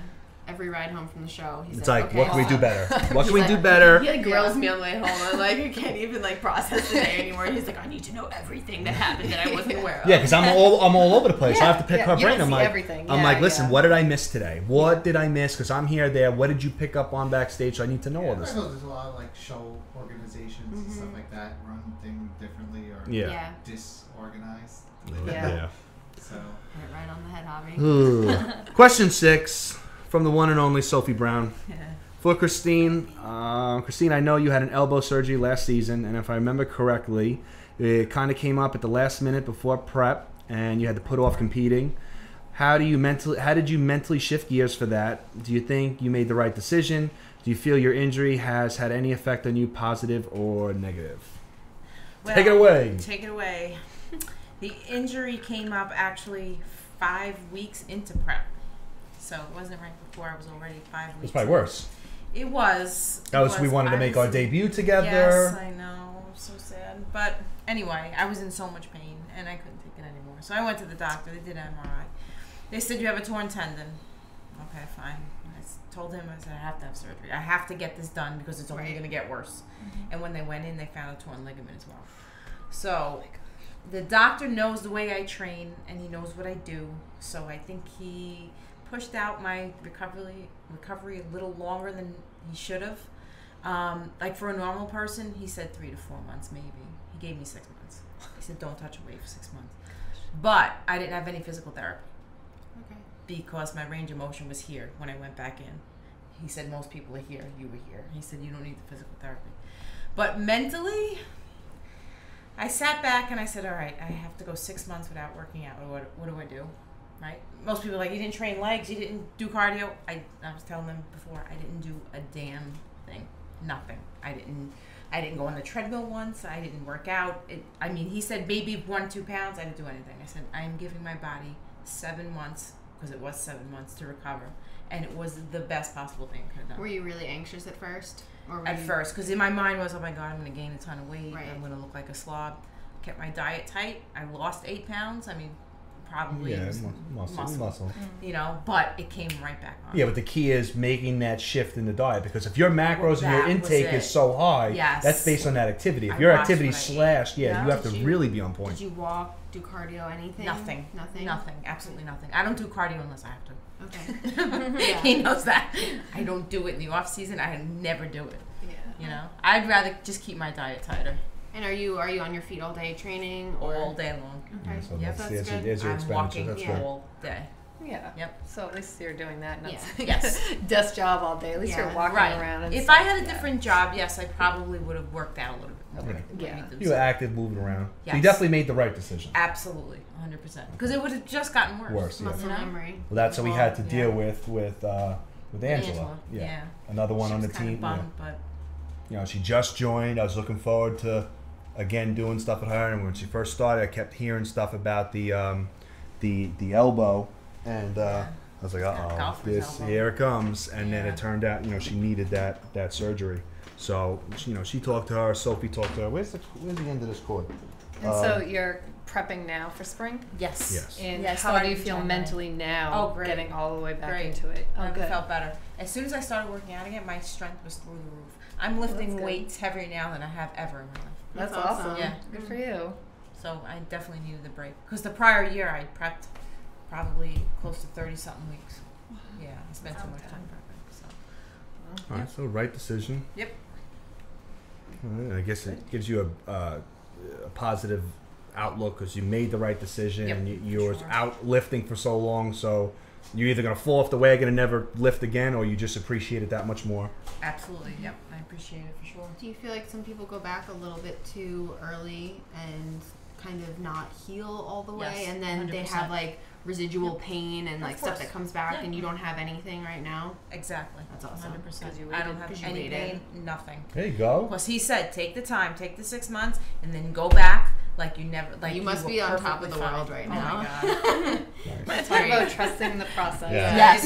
Trusting the process, having the patience. Yes. Right. Good for you. Good question from the audience. Yeah. All right. So, moving forward, if anyone has questions from the audience for future tough tables, you can always email me at info@Sci-Unisonfitness.com. I'll post that in the description. You can leave questions for specific guests or the panel as a whole. We will also, 2 weeks prior to filming Tough Table, we usually put the panel photo on Instagram and Facebook. So you can drop a question in one of those comments, and we can see if we can get to it. Now we are going to go to a quick intermission, and we will be back.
Okay, we are back, and now we're going to go right into main topic number 2. We're going to focus on, getting started, either as a lifestyle client or as a competitor. Getting started at anything can be challenging and nerve-wracking, and there's so much to learn, there's so much to take in a short amount of time. You have to manage your expectations, especially with something new. So we're all going to focus on some major things to consider when getting started as into lifestyle fitness, or if you want to become a competitor. But first, I want to go to some Common Core math with Professor Blejic. I got the whole world in my hands. 1 Blejic, 2 Blejics. The scales are balanced. What do you think they are? 49-50?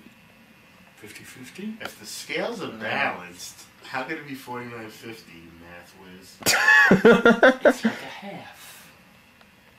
A half, you can't. Yeah. He just stopped. You definitely just gave me a quarter of your thought. Common Core. Okay. Topic 2. Let's start with more of the lifestyle stuff before we get into the competitor stuff. Someone getting started, what do we got for them? What things to look for? What things to avoid? I would say, again, touching on what I said before, is not overcomplicating things. And Brian's going to love this. Joe, say it again, louder. Oh. Don't overcomplicate things. I know getting started is very overwhelming because there's all the different components. The training, the nutrition, should I take supplements, what is a necessity versus what is extra, what is going to work for me. And I think too, once you start to get all those factors in place, finding a gym that you're comfortable in, I think is important. When I very first started strength training, lifting weights, I was very nervous to go into this intimidating side where all the weights were and all the guys were.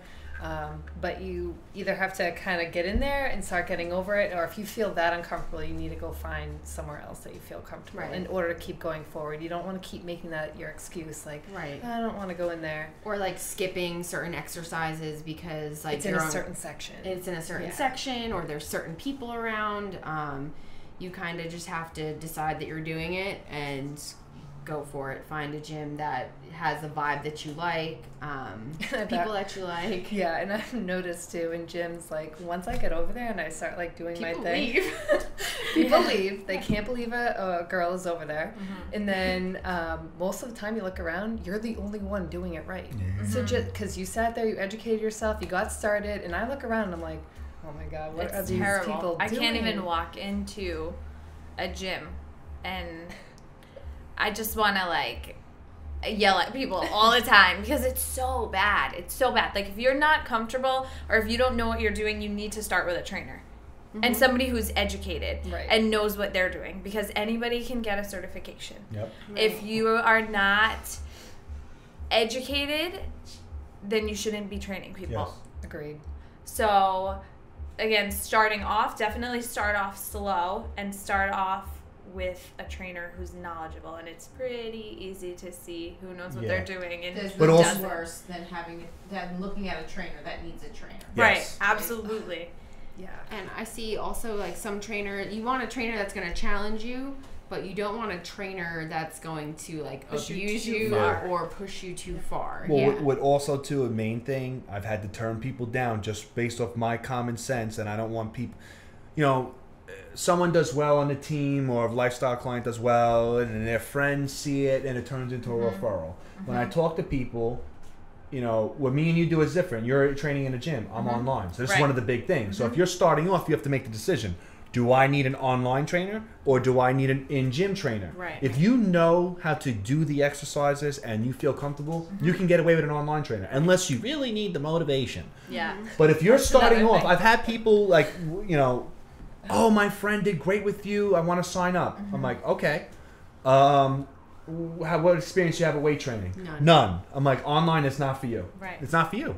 I can give you the best program and all the videos. If you don't have any type of experience, no go. It's a no go. Agreed. So making that decision is definitely. And it's not hard to teach yourself at first. That's what Right. I did. I taught myself every time, and then when I worked with my older coach, I didn't even get video demonstrations. I still had to go on and teach myself what exactly I'm doing. And then obviously when I started working with Ryan, the demonstrations helped even better. Yeah. But in the long run, I still taught myself. Like I still got in there. Yeah. I did it. You still like go forward. Just be smart with what you're doing if you're starting off. Certain people are gonna need that. I was gonna say it comes down to the person. Certain people like. How bad do you want it though? How bad do you want to change and help yourself? But even the mechanics of certain things. Like I have one of my favorite clients, Lou. Love him. He's gotten great. His first day he came in and it was just like, oh man. He had like zero sensory motor skill. I could have gave him the best program ever. It just wouldn't have happened. I remember I was a little frustrated. I love Lou. Lou's one of my favorite people. I'll do anything for Lou now. But when he first started, I was like, oh man, this is gonna be a little rough. We went on to the assisted dip machine, and he was like, "How does?" I showed him how it worked, and he got on it, and he was like, "All right, so what do I do?" And he went all the way down to the floor, and I was like, "You don't do that. You don't do that. You don't do that. All the way down to the floor." So you don't do that. Certain people are gonna need to make that decision in gym online, right? And then it's always good. What I always did, because I always had the online trainer vision. I would take people, have them pay for a couple sessions, and I wouldn't even treat those as like the sessions I build for people or for you guys. I would be like, we're gonna cover as many different exercises as possible to teach you everything, and then we're gonna repeat it 5 times. So we're not doing workouts. That was just my personal approach. I'm not saying what to do, but I would always be my approach. I'm grooming you for online to save you money and to make me more money. Okay? And if I'm going to do that, I'm going to take you through every single one of these exercises in volume, in repetition, instead of like, oh, let me put together a sick chest and try workout. It's like, nope, we're going to do all these possible exercises at 2-3 sets apiece. This way you know the feel of everything. I could be like, no, that's wrong, or do this differently. Take a little video of them and show them what's going wrong. So I always would groom people for that online. So that's for lifestyle people, you have to make that big decision, you know, if you're hiring a trainer online versus in gym. And another thing too is one-on-one versus group. Right. Oh yeah, right. You know, one-on-one versus group. If you need that individual attention, that's another decision you have to make. If you have something group, a lot of these group classes are good. Yeah. You know, like things like Junkyard, Orange Theory Fitness, like these little boot camp things. If you have someone who could fucking manage things, right, and like you could do well. I mean, Junkyard. How good was Junkyard? Like I think I did pretty well.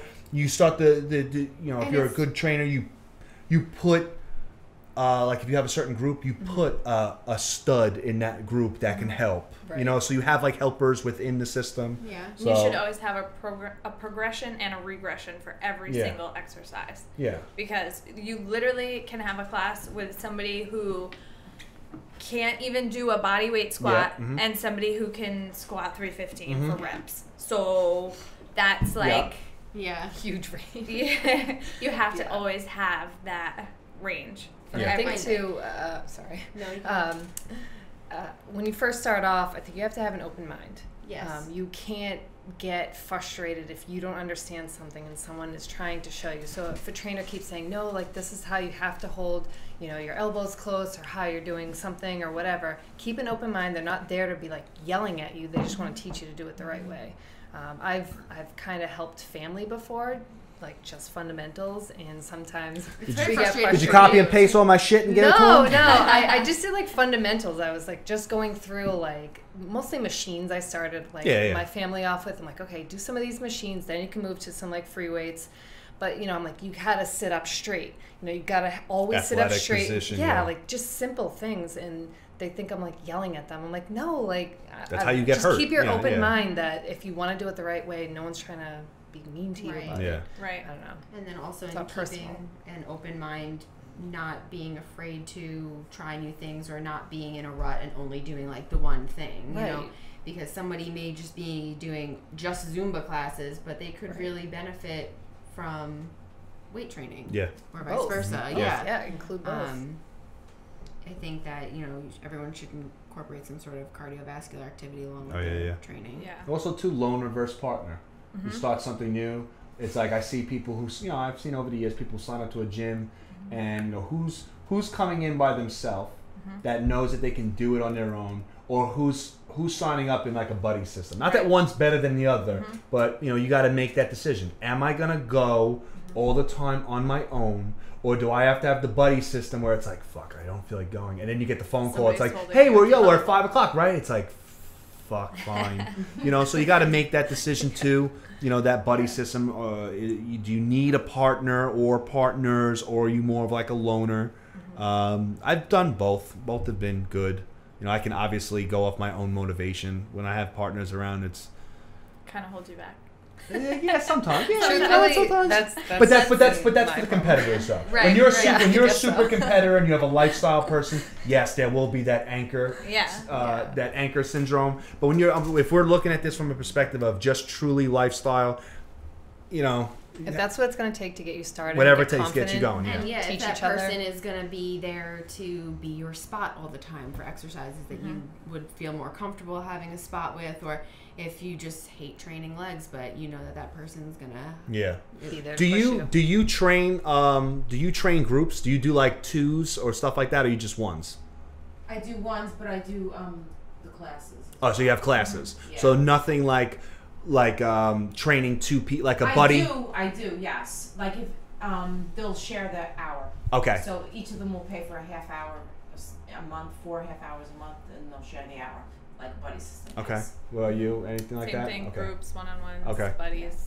All right. You were talking before about finding a gym. You know, not only feeling comfortable, but you got to look also too. How long does it take to get there? Are you hitting traffic? Right. Available equipment. People sign up with me for online programs, and I say, "What gym are you at?" And they say Planet Fitness, and it's like not compatible. It's just not like. Why they serve pizza on Friday? Oh my God! It's like I give basic exercises, and it's always like omit. It's like, oh my God, find a real fucking gym. Yeah. Or ones that close a lot early. Yeah. Like I train even on Saturday night sometimes. Like James will get out of work late and then we'll go work out. Most gyms will close at like 6. Yeah. So and on holidays, even like simple holidays like July 4th or something, like one gym will be like closed. Yeah. I'm like, okay. So I have 2 gyms. I go to the 24-hour gym when I need it, and then the other gym that's more convenient for me every day coming home from work. And just recently, our gym had an issue with the power, so we had to go to Crunch. Yeah. And it's right next door to the gyms are right next to each other, so it wasn't a commute difference. And I almost got a membership there because we didn't know. Javi, maybe put it back. Oh, we did? Yeah. I'm just basing it on the camera. I don't want to cover your pretty face. Oh. When she was talking that way, it was too low. So it's better now. So Talk louder. it was fine because I did like a 3-day trial thing, and the first 2 days were fine. Those were on the weekends. I went at like random times, but then I went during the week at a time, which I always go to my regular gym where it is pretty ghostly at that time. I went to Crunch, and I didn't know that many people existed in this one area that go to the gym. I was like, oh my God, I would have to, I guess, try going at 5 a.m. because they won't be here, hopefully. Like, you'd be surprised. You know, maybe there's another 200 other people, but you gotta find somewhere where you're going to be able to work out. You're not going to be waiting all the time. Yeah, so like too far away, out of your way. I mean, don't sign up way over there, and you're never gonna go. Don't go to a luxury gym just because it's luxury. And again, plus it's travel time too. Yeah. You know, if it takes you half hour, 40 minutes to get to a gym, that's half hour, 40 minutes times 2, plus the workout. It's like that's a nice chunk of your day. You know, so you got to look at that. You know, the environment, the feel. You know, certain people want more of like the hardcore type thing. Certain people want something clean. Some people want, you know, the power and the heat to be on, stuff like that. Some people look for the extra. Yeah, some people want the extras too. Like, does it have a sauna? Does it have a pool? Does it have this and that? So you got to really just balance that with, you know, with your. Is that like a thing? They give towels out? Yeah. Well, we tried to do that at World Gym under the previous owner, and I was like, this isn't going to work. No, I think it's going to be fine. They stole 70% of the towels with the, it's just gone. I'm like, you can't do that here. This is not Equinox. No, it's not happening. I'm like, this isn't Equinox. Yeah, this is not happening. Yeah, it's not happening. So all the towels walked. So you got to keep that in mind when we talk about the trainer. Not only is you got to make the decision of online versus in gym group one-on-one. You got to find someone you're compatible with. Mm-hmm. You got to find a trainer you're compatible with. As good as someone can be, if you're not compatible, it's learn from it. Move. Yes, certain attitudes just don't. Certain people need their hand held, and you got to find someone you're compatible with. And a big thing is, finding, that source of motivation, to look good, to impress someone, to feel good, to better your health, or to maybe one day compete. People see you guys all the time, and it's like, there's a lot of people you guys don't know that you inspire to maybe I would want to do that. Oh, wow, you look great. So there's always that source of motivation, and it's always going to be a big thing, because if you're not motivated, you may not show up. You may not show up and perform at the level you need to perform at. So it's always a big thing. You can keep going. Another thing, I was just speaking of other people motivating you. I think a tip for people is to limit, put a cap on how much you let other people motivate and inspire you. I feel like you just scrolling on Instagram looking at that one person, or getting fixated on one person, I want to be like them, can be. I'm the opposite. I find the people I can't stand and then I despise, and it's I just want to rub it in your face. I never oh man, I want to be like you. It's I want to crush you. It's more of that. It's a source of my motivation. The lifestyle, I think that. That's more for competitor. You can coach type thing. You can have, you can have someone's I love this professional athlete. She has great arms, and I just really want to tone. And get there. I think that those being hyper focused on that's gonna fade, and then you're gonna be forgetting to go. You're not to finding the gym. your own motivation. You need to, I think some of that motivation that has to come from within. Yes. Anything else should just add fuel to the fire. But if it's not in there, it's not happening. It ain't happening. I feel like you can say okay, that person looks good, or I look up to this person and they have great arms, and I kind of want to look good and have great arms. And then once you can use that as your crutch in the beginning, but once you start feeling good and you start seeing something's stuff, gotta then come. that's when you need to switch and realize I have this power, and I need to be the best me, which again goes back to managing expectations and how far you're going to go, want to go, will go. When you get new people who sign up with you, do you ever hear outlandish expectations yet? Have you gotten those people where it's they want to lose 50 pounds in fucking 3 weeks, that type of shit? A lot of people want the results, but they don't want to do the work. Yeah. Everybody wants the results and doesn't want to do the work. But they figure once they pay you, that I'm gonna do it for them. Yes, but it's still a mental thing. It's I want to get fit, so I'm gonna throw money at it. It's just gonna happen. I hired a trainer, so I'm fit. Or also, if somebody sees us competing or whatever, I have a lot of people always coming up and saying oh, you look so great. I want abs. I want, I want to be super lean. I want to look great in a bikini or whatever it is.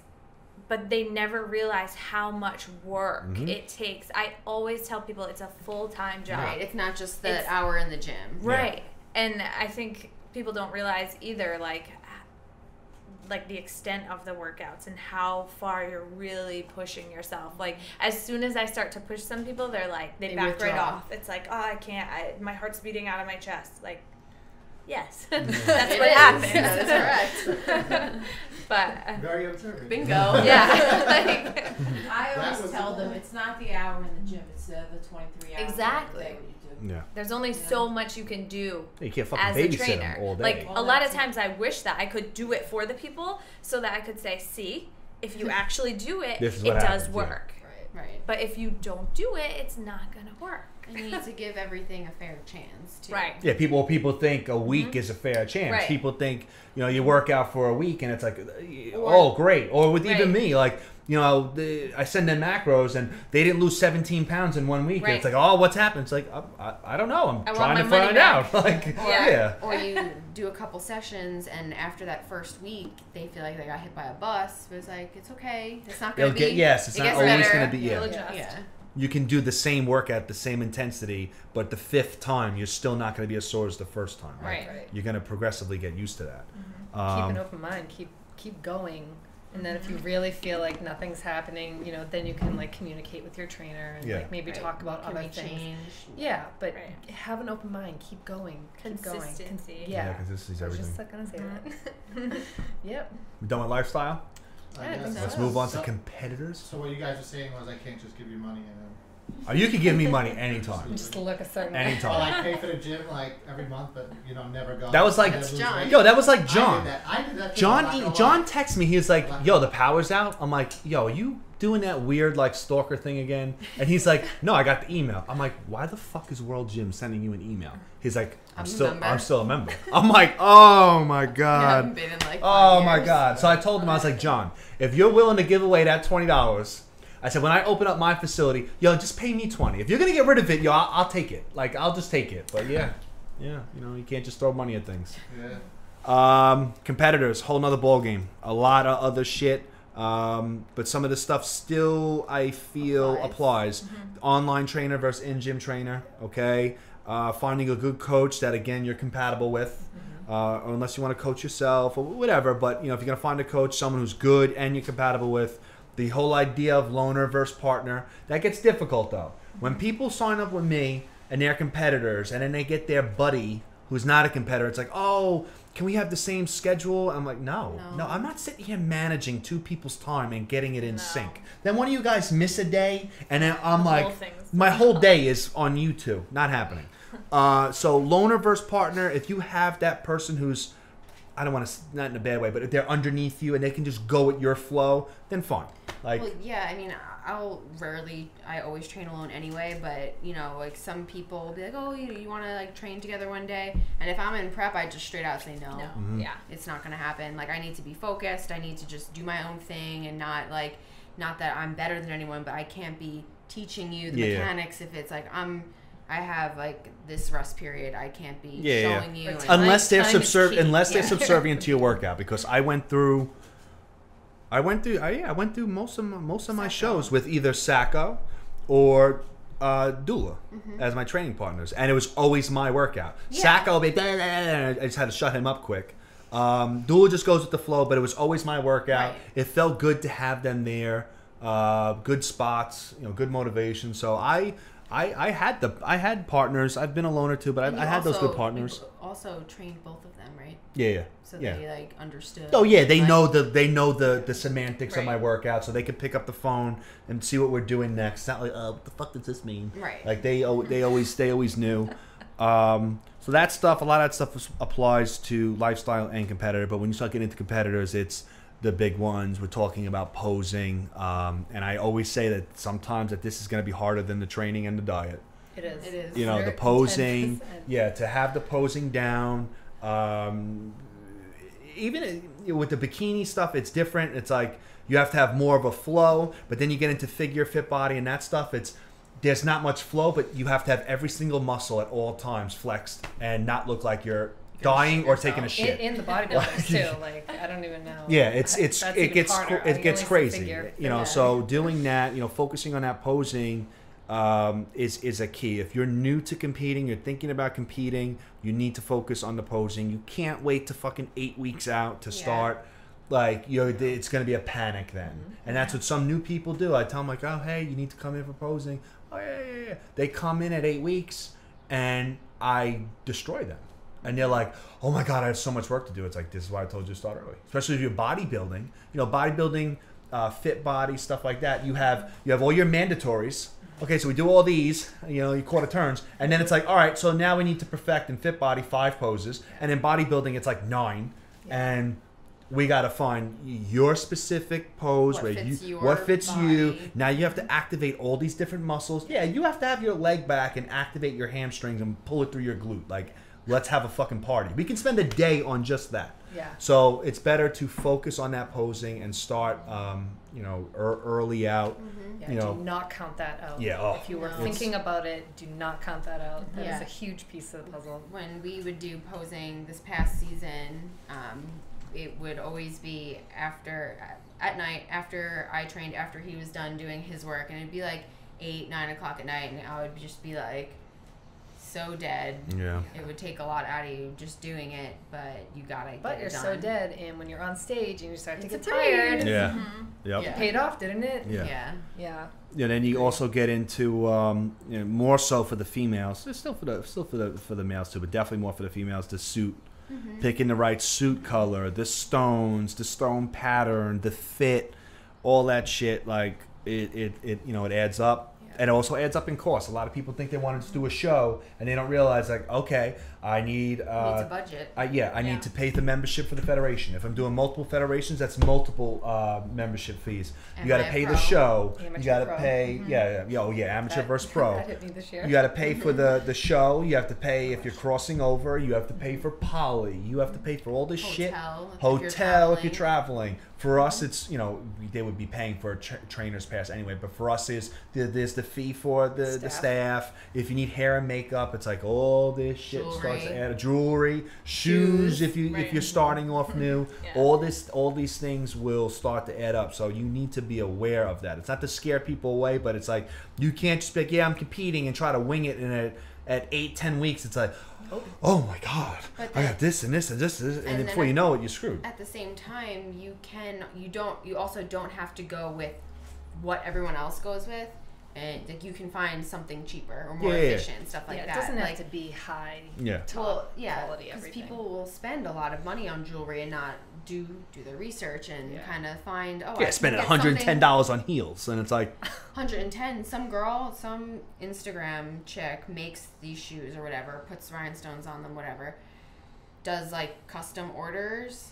I had a friend said, hey, like I got these shoes, they don't fit, is anyone on your team a size 10? Like I have shoes, I'm not going to wear them, they're brand new, I just tried them on, but the chick won't take them back. I'm like, oh, well, how much do you want for them? She's like, well, I paid $400. Are they real diamonds? I paid $400, like, so I really want like $350. I was like, yeah, I'm not. I was like, I would never even offer that to my teammates. That is horrendous. No, also tan. You know, paying for tan. I think food goes up too. I am eating a lot more whole food and more protein. More protein, so there's more meat, usually more chicken. That goes up. But supplements, like fat burners and things like that you don't usually have. Right. That goes up too constantly. But another thing with food, I've noticed, if you are strictly, if it fits your macros, your grocery bill can go also way up, because if you're spending extra money on the shitty cereals and the Pop-Tarts, the exotics, those cost money too. The cool condiments, like that all that all will like skyrocket too. But you can definitely, it'll be more work for you, but you can definitely compete on a budget. And if you're traveling, don't forget about like hotels or whatever it is to get there. That is huge too. Yeah, well, even plan it out in advance. Yeah, and even before you get to that point of like even the hotel, you gotta what season's best for you? Spring versus fall. There are those weird like summer shows, but you know what season's best for you? Spring versus fall. Some people like to do this early spring shit. It's like, oh, okay, based on your body type, you needed to diet through Thanksgiving. Okay, so you got to keep that in mind. Spring versus fall. You got to look at, you know, the dates that match up. Are you going to be able to take off of work if you need to? If it's a travel, you got to look at the federation, what federation you want to compete in, and things like that. What shows work for you?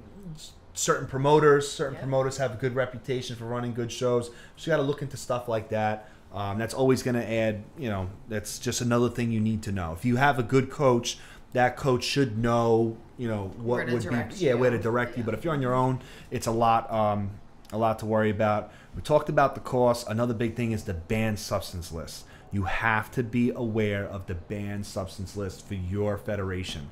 Generally, yes. If you're doing a natural federation, you can't stick a needle in your ass and compete. Okay, you can't use testosterone and compete unless you're one of those weird federations that allows that stuff, which is bullshit. But anyway, you need to know the banned substance list. Okay, there are certain things you could buy, like a fat burner or stuff like that, and there can be a certain ingredient in there that could complicate things.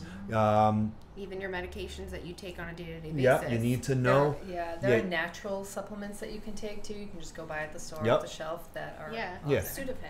Yeah. Well, even the seven keto, keto, DHEA used to not be banned. It used to be allowed, and we used to use that, and you can buy it over the counter. There's no fucking warning or anything on it, but you take that and you will be banned. You know, so you got to know the banned substance list. I've been to certain seminars where free samples are given out, and not even the 7 keto. No, we're talking about straight DHEA. They're giving out free samples to natural competitors that have DHEA in it, and they come like, oh, can I take this? I look, I'm like, throw this in the garbage. Yeah. Now. Don't even hold it. You know, so you have to be aware. You have to be aware of that. You know, and also too, you want to talk about like food and stuff like that. Making the adjustments. Certain people have always done like the old school meal plan approach, making the jump to the macro base. Like it's another learning curve. You have to do math, and you have to find an app that works with you, and you got to pick the right fucking labels and not do stuff like that. You know? Again, don't plan to prep in 12 weeks. Exactly. Get signed up with a coach. That's why when people call me and they're like, oh, but why isn't 14 weeks enough? It's like, one, I don't know you from a fucking hole in the wall. I don't know if you're going to be fast metabolism, slow metabolism. 14 weeks, peak week, you should already be done, which means you should be active recovery. So 14 weeks essentially becomes 13. What was that? Sorry. Oh. 14 weeks, I thought it was Javier, they turned the camera off. 14 weeks essentially becomes 13 weeks. And then if you're new and you're new to me, the first week, at least you're going to fuck everything up. Yeah. So now we're down from 14 minus peak week, down to 13 minus a week of fucking everything up. We're down to 12 weeks now. Yeah. We're down to 12 And that's if you're weeks. a quick learner. Yes, and that's if you're a quick learner and you have a good fast metabolism and we can jet through this. Right. But don't you want your coach and yourself to understand what type of body you have? Like if you're like brand new to competing and you're rushing through everything, you're not going to find out why? shit. You're not going to know it. Either of you are going to not know. And then also, not even biased aside, but like obviously you want someone to have an off season with you for money reasons, but also won't they look and like perform so much better if they are with you in a preseason? Yeah. Before because starting prep. Yeah, because they're not like fucking doing crazy stuff. And that there is an importance to having an off season. Yeah.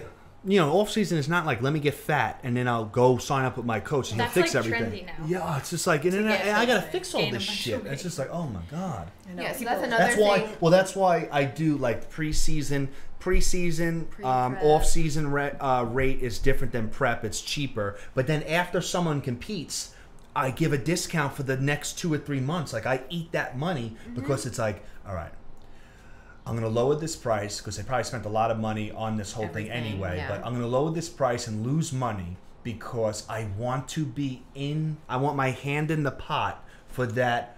To get a smooth landing. Yes, that 1 or 2 months after the show, because if they screw up, guess what? I get fucked later on. Yeah. You know what I'm saying? So I'll eat the money now to just try to make sure nothing goes crazy, because if it goes crazy right after fucking New Year's, when they it's come like, back. oh, coach, I jumped 6 weight classes. It's like, oh man, like, you know. Yeah. And then I think also first, if you are thinking about competing, it's also important to understand that you don't have to do a crazy bulk. Yeah. You know. Yeah, well, it's law of diminishing returns. Yeah, I put on 60 pounds in my off season. It's like natural athletes, you hit a level where it's just like only so much is muscle. Yeah. Now you're putting exponentially more fat on. Mm-hmm. The more fat you put on, okay, fine, you put on 2 more extra pounds of muscle, but you put on 15 pounds of, not the initial 15 pounds, the fattier 15 pounds. Right. You have to diet that off. Mm-hmm. Working to diet that off, you just negated that 2 pounds. Right. Yeah. Mm-hmm. And it's like after the show is when you have the, that's when you're the sponge. That's when you can make majority of your, you can't just keep gaining weight, and it's just going to add more lean muscle. There's a law of diminishing returns. Post-show yes. Right. The window. Yep. You suck it right up. If you manage it correctly, put the deload in the right place, and bump in, you should be okay. But people, they go too crazy with that shit. So on the topic of natural versus non-natural, a brand new competitor and somebody watching this, be educated. Don't just jump into being not natural. Yes. At first, I was thinking about it at this gym that I started at, and I was working with someone who was on steroids and whatever. And then he's talking me into, this is going to take you a while. Like, why don't you start this? And I actually thought about it. Well, I literally didn't know. I'm like, oh wow, this could like speed me up like so quick. And I had like, the same experience, and I was actually like. Well, the number one thing, you guys can finish. The number one thing is, I think people need to be aware of what federations are considered natural versus, you know what I'm saying? Like that's number one. But go ahead. Yeah, and you can compete in a non-tested federation and still be natural. Yes. Right. So you can continue. No, yeah. So I just want to say, like, understand exactly what you're being like asked to do or pressured to do, whatever because it is. Those have consequences for almost ever. Like you're damaging. You could be damaging your body. And especially females, that's a lot to take on, And if you decide it's not for you and you did it, now guess what? You're banned from the natural feds for 7 years. Right. It's like, ooh. And you can't go back anything that you might have done to your body. Yeah. And I don't know, I feel like I've learned so much. I'm so happy I did not go that route. Yeah. But definitely, if you're really considering it, like, do your education. Do your research.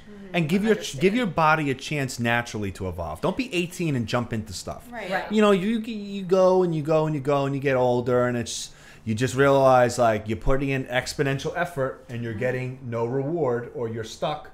That's when you make your decision. And I'm not even like saying it's bad to do it at all. Just totally understand. Don't be an idiot. Doing. Right.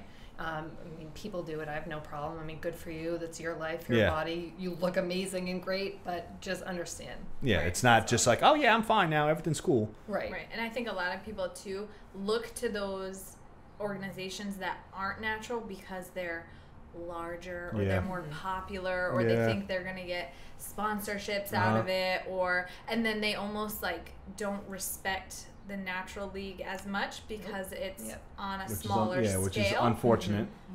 But it's unfortunate because at the end of the day, like, this is what I was born with and this is what I worked for. And this is what I made happen. Right. Yeah. And we're all putting in the same effort. I mean, even though if you're taking something, you're still dieting, you're still training. Right. Like, we are doing the same thing. Yeah. Right. But with them, they do have a big cushion for error. Yeah. That's why I feel like knowledge-wise, a lot of those people are very behind knowledge-wise because to them, they don't need to know the detailed approaches. It's just like, I take this to get bigger. I take this to get more shredded. I take this to get harder. I take this if I'm watery. It's just like it's always take this, take this, take this. It's not like, why is this fucking happening? Yeah. They don't. I'm not saying that's everyone, but that's what I have just taken in. Yeah. And then too, on social media, some of the women that you might follow, they're these stars. Like, you don't know what they take. Yeah, right. A lot of women will not talk about what they take, even if they're a bikini or and figure girl. Even if they might, it doesn't have to be in like a huge amount. But they just take a little something, and you're like, why can't I look that dry? Right, Yeah. and they're like running Anavar, and you're like running on the treadmill. Yeah. Right, right. And like, and you're there's like, why don't no they do as much cardio? Yeah. Right. Yeah. So just understand and keep your own. You never know what people are doing. behind closed doors. Yeah, and then also you don't know. I always say, J&G, juice and genetics. You never know. Yeah. You never know. Like someone could have crazy genetics, and that's why it seems to come so easy to them. Or it could be, they're taking something.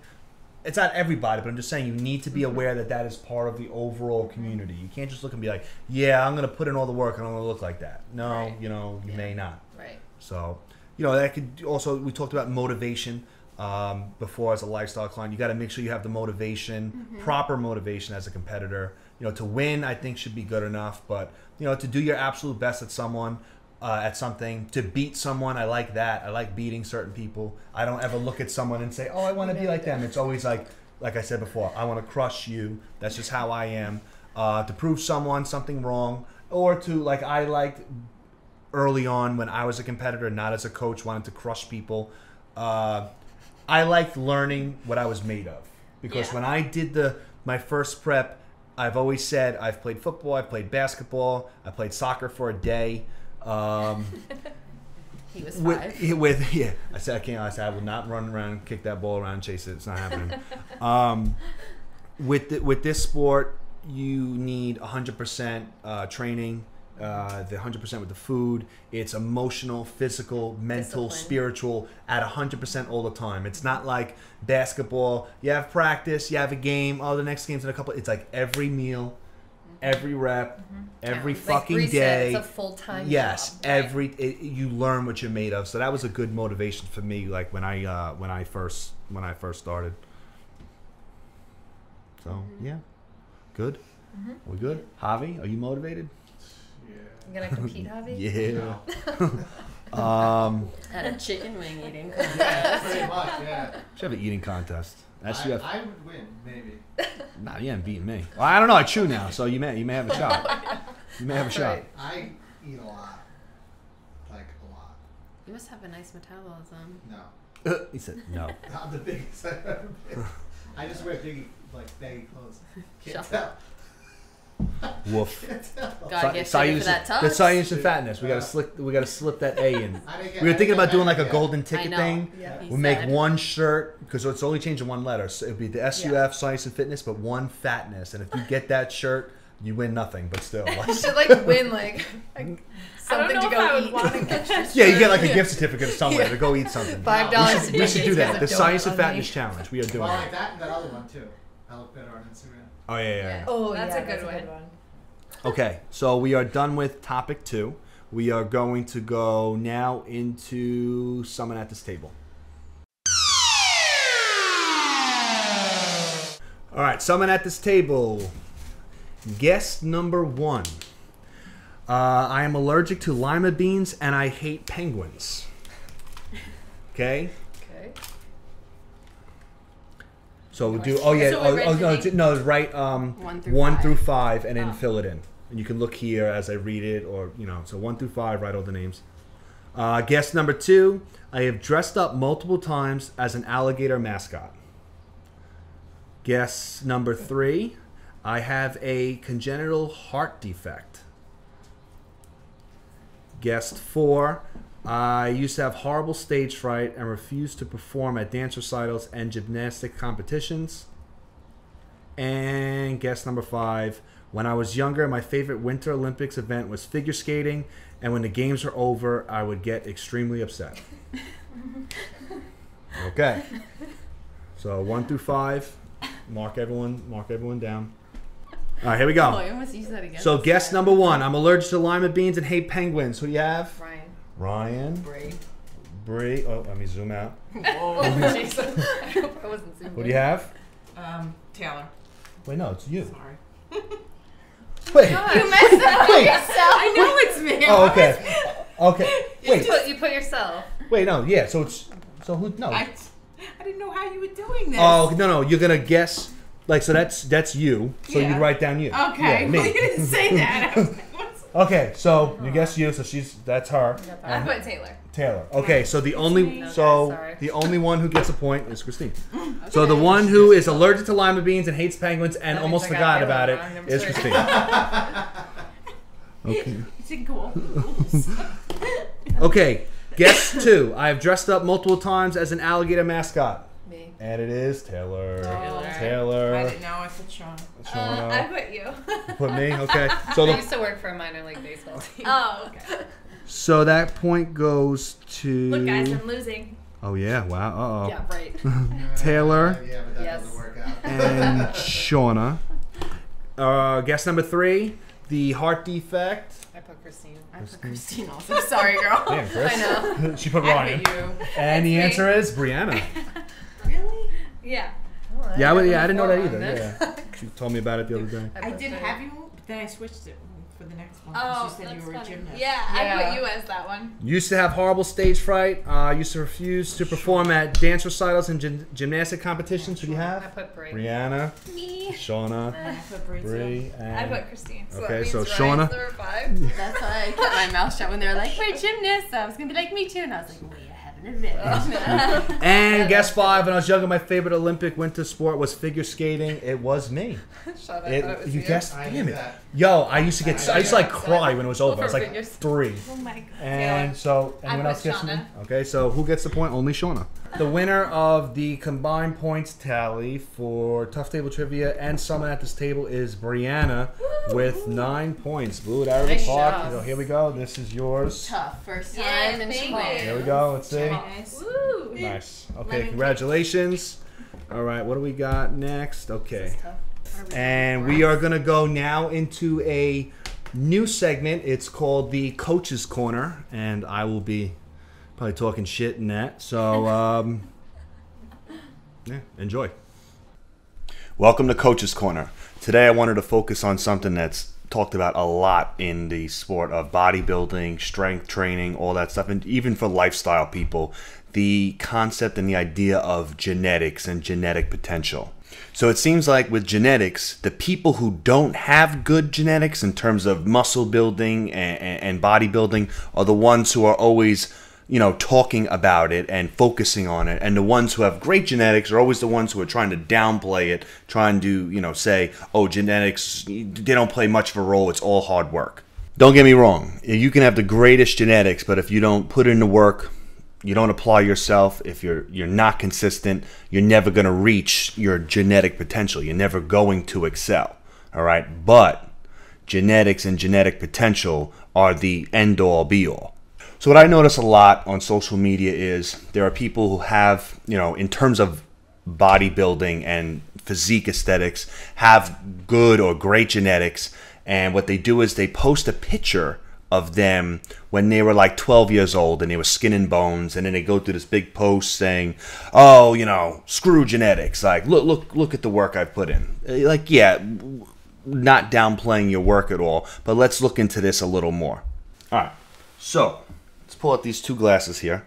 All right, both filled with 4 ounces of liquid here. Okay, this is just a visual now. This will make the point in terms of genetics and genetic potential. Those people who are making it seem like, oh, genetics play no role and look what I've accomplished and look how skinny I was. Genetics doesn't mean that you're born jacked. You're born with muscle. I mean, there are people who are. But this right here is a representation here. Okay, so let's say that these are 2 male bodybuilders. Young. Both take that same photo when they were like skin and bones. All right? Roughly 4 ounces of fluid here. Now, as they get older, this is what happens. They start training, weight training, and they're putting on muscle. And here's person number 1 from skin and bones, and boop, that's all they got left. All right? Then you have the person with great genetics. Just because they're not activated early, just because they're not harnessed and pampered early, look what happens throughout the course of their career.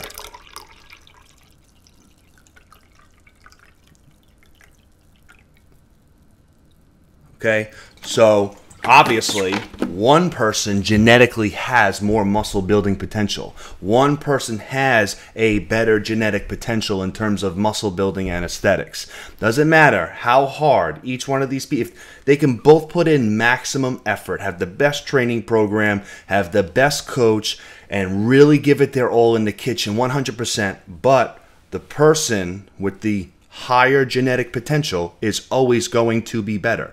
Doesn't matter where they started at 13, 14 years old being skin and bones. At the end of the day, this is what's going to happen.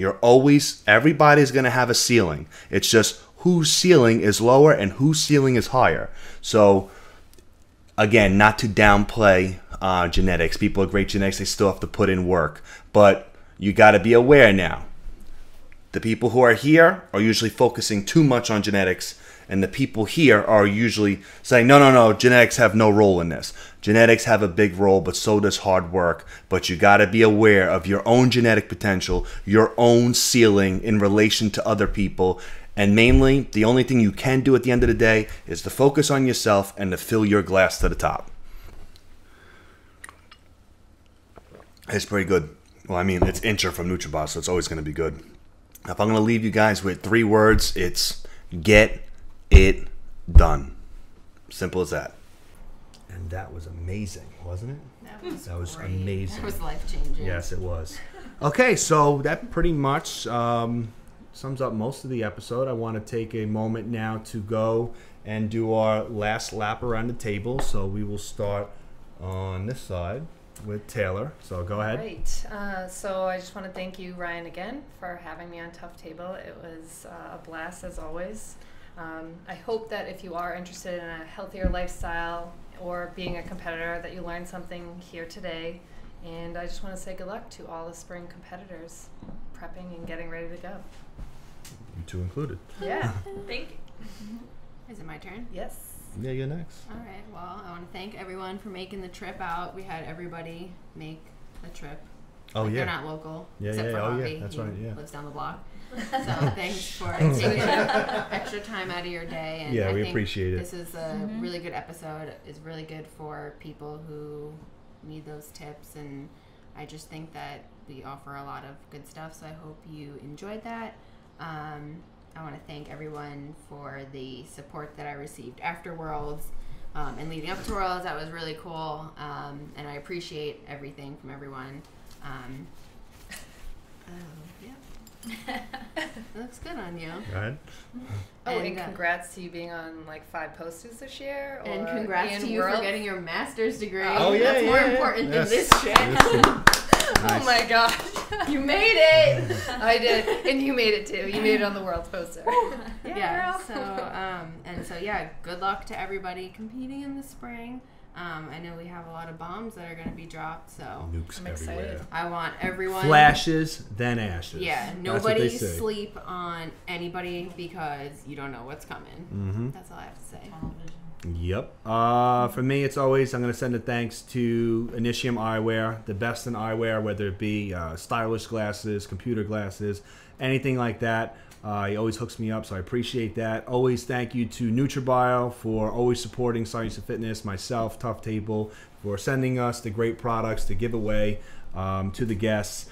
Ink That Apparel for all the crazy t-shirts he makes for me, but he's also in charge now of running the Shop SUF and stuff like that. So it's high quality products, and it enables us to make all sorts of different designs in different styles, you know, so this way we're able to get all that product out to you without bogging me down with minimal, minimum orders and just sitting on this inventory. So I really appreciate that. Ink That Apparel. Check out shopsuf.com for, all the new t-shirt designs. I want to thank LNS Custom Tailors for this great jacket. I love it. Beautiful fit. When it comes down to Tough Table, though, I want you to like and subscribe to the channel. And if you want, go to www.suftouughtable.com. Go up top to topics, and this way, if you don't want to watch a full episode, you just see the table of contents. You click what topic speaks to you. Once you click it, it goes to that exact timestamp on that exact episode. So I hope you enjoyed this. It's great for when you do your cardio. I also want to thank everybody who took the trip. I know it's not easy, but I think we're doing some good work here. So I'm done. I want to thank you guys for having us. Finally got to meet everybody, see everyone on Facebook and Instagram and all that stuff. I'm looking forward to the season. Ryan finally took over a year. But you're here. But we'll get there. You could follow me on Instagram, Christine Tama, NGA Pro. And that's about it. Good luck to everyone. Good luck to you. Thank you. You too. Thank you guys for having me. It was really fun. Really honored to be a part of Tough Table. So thank you for that.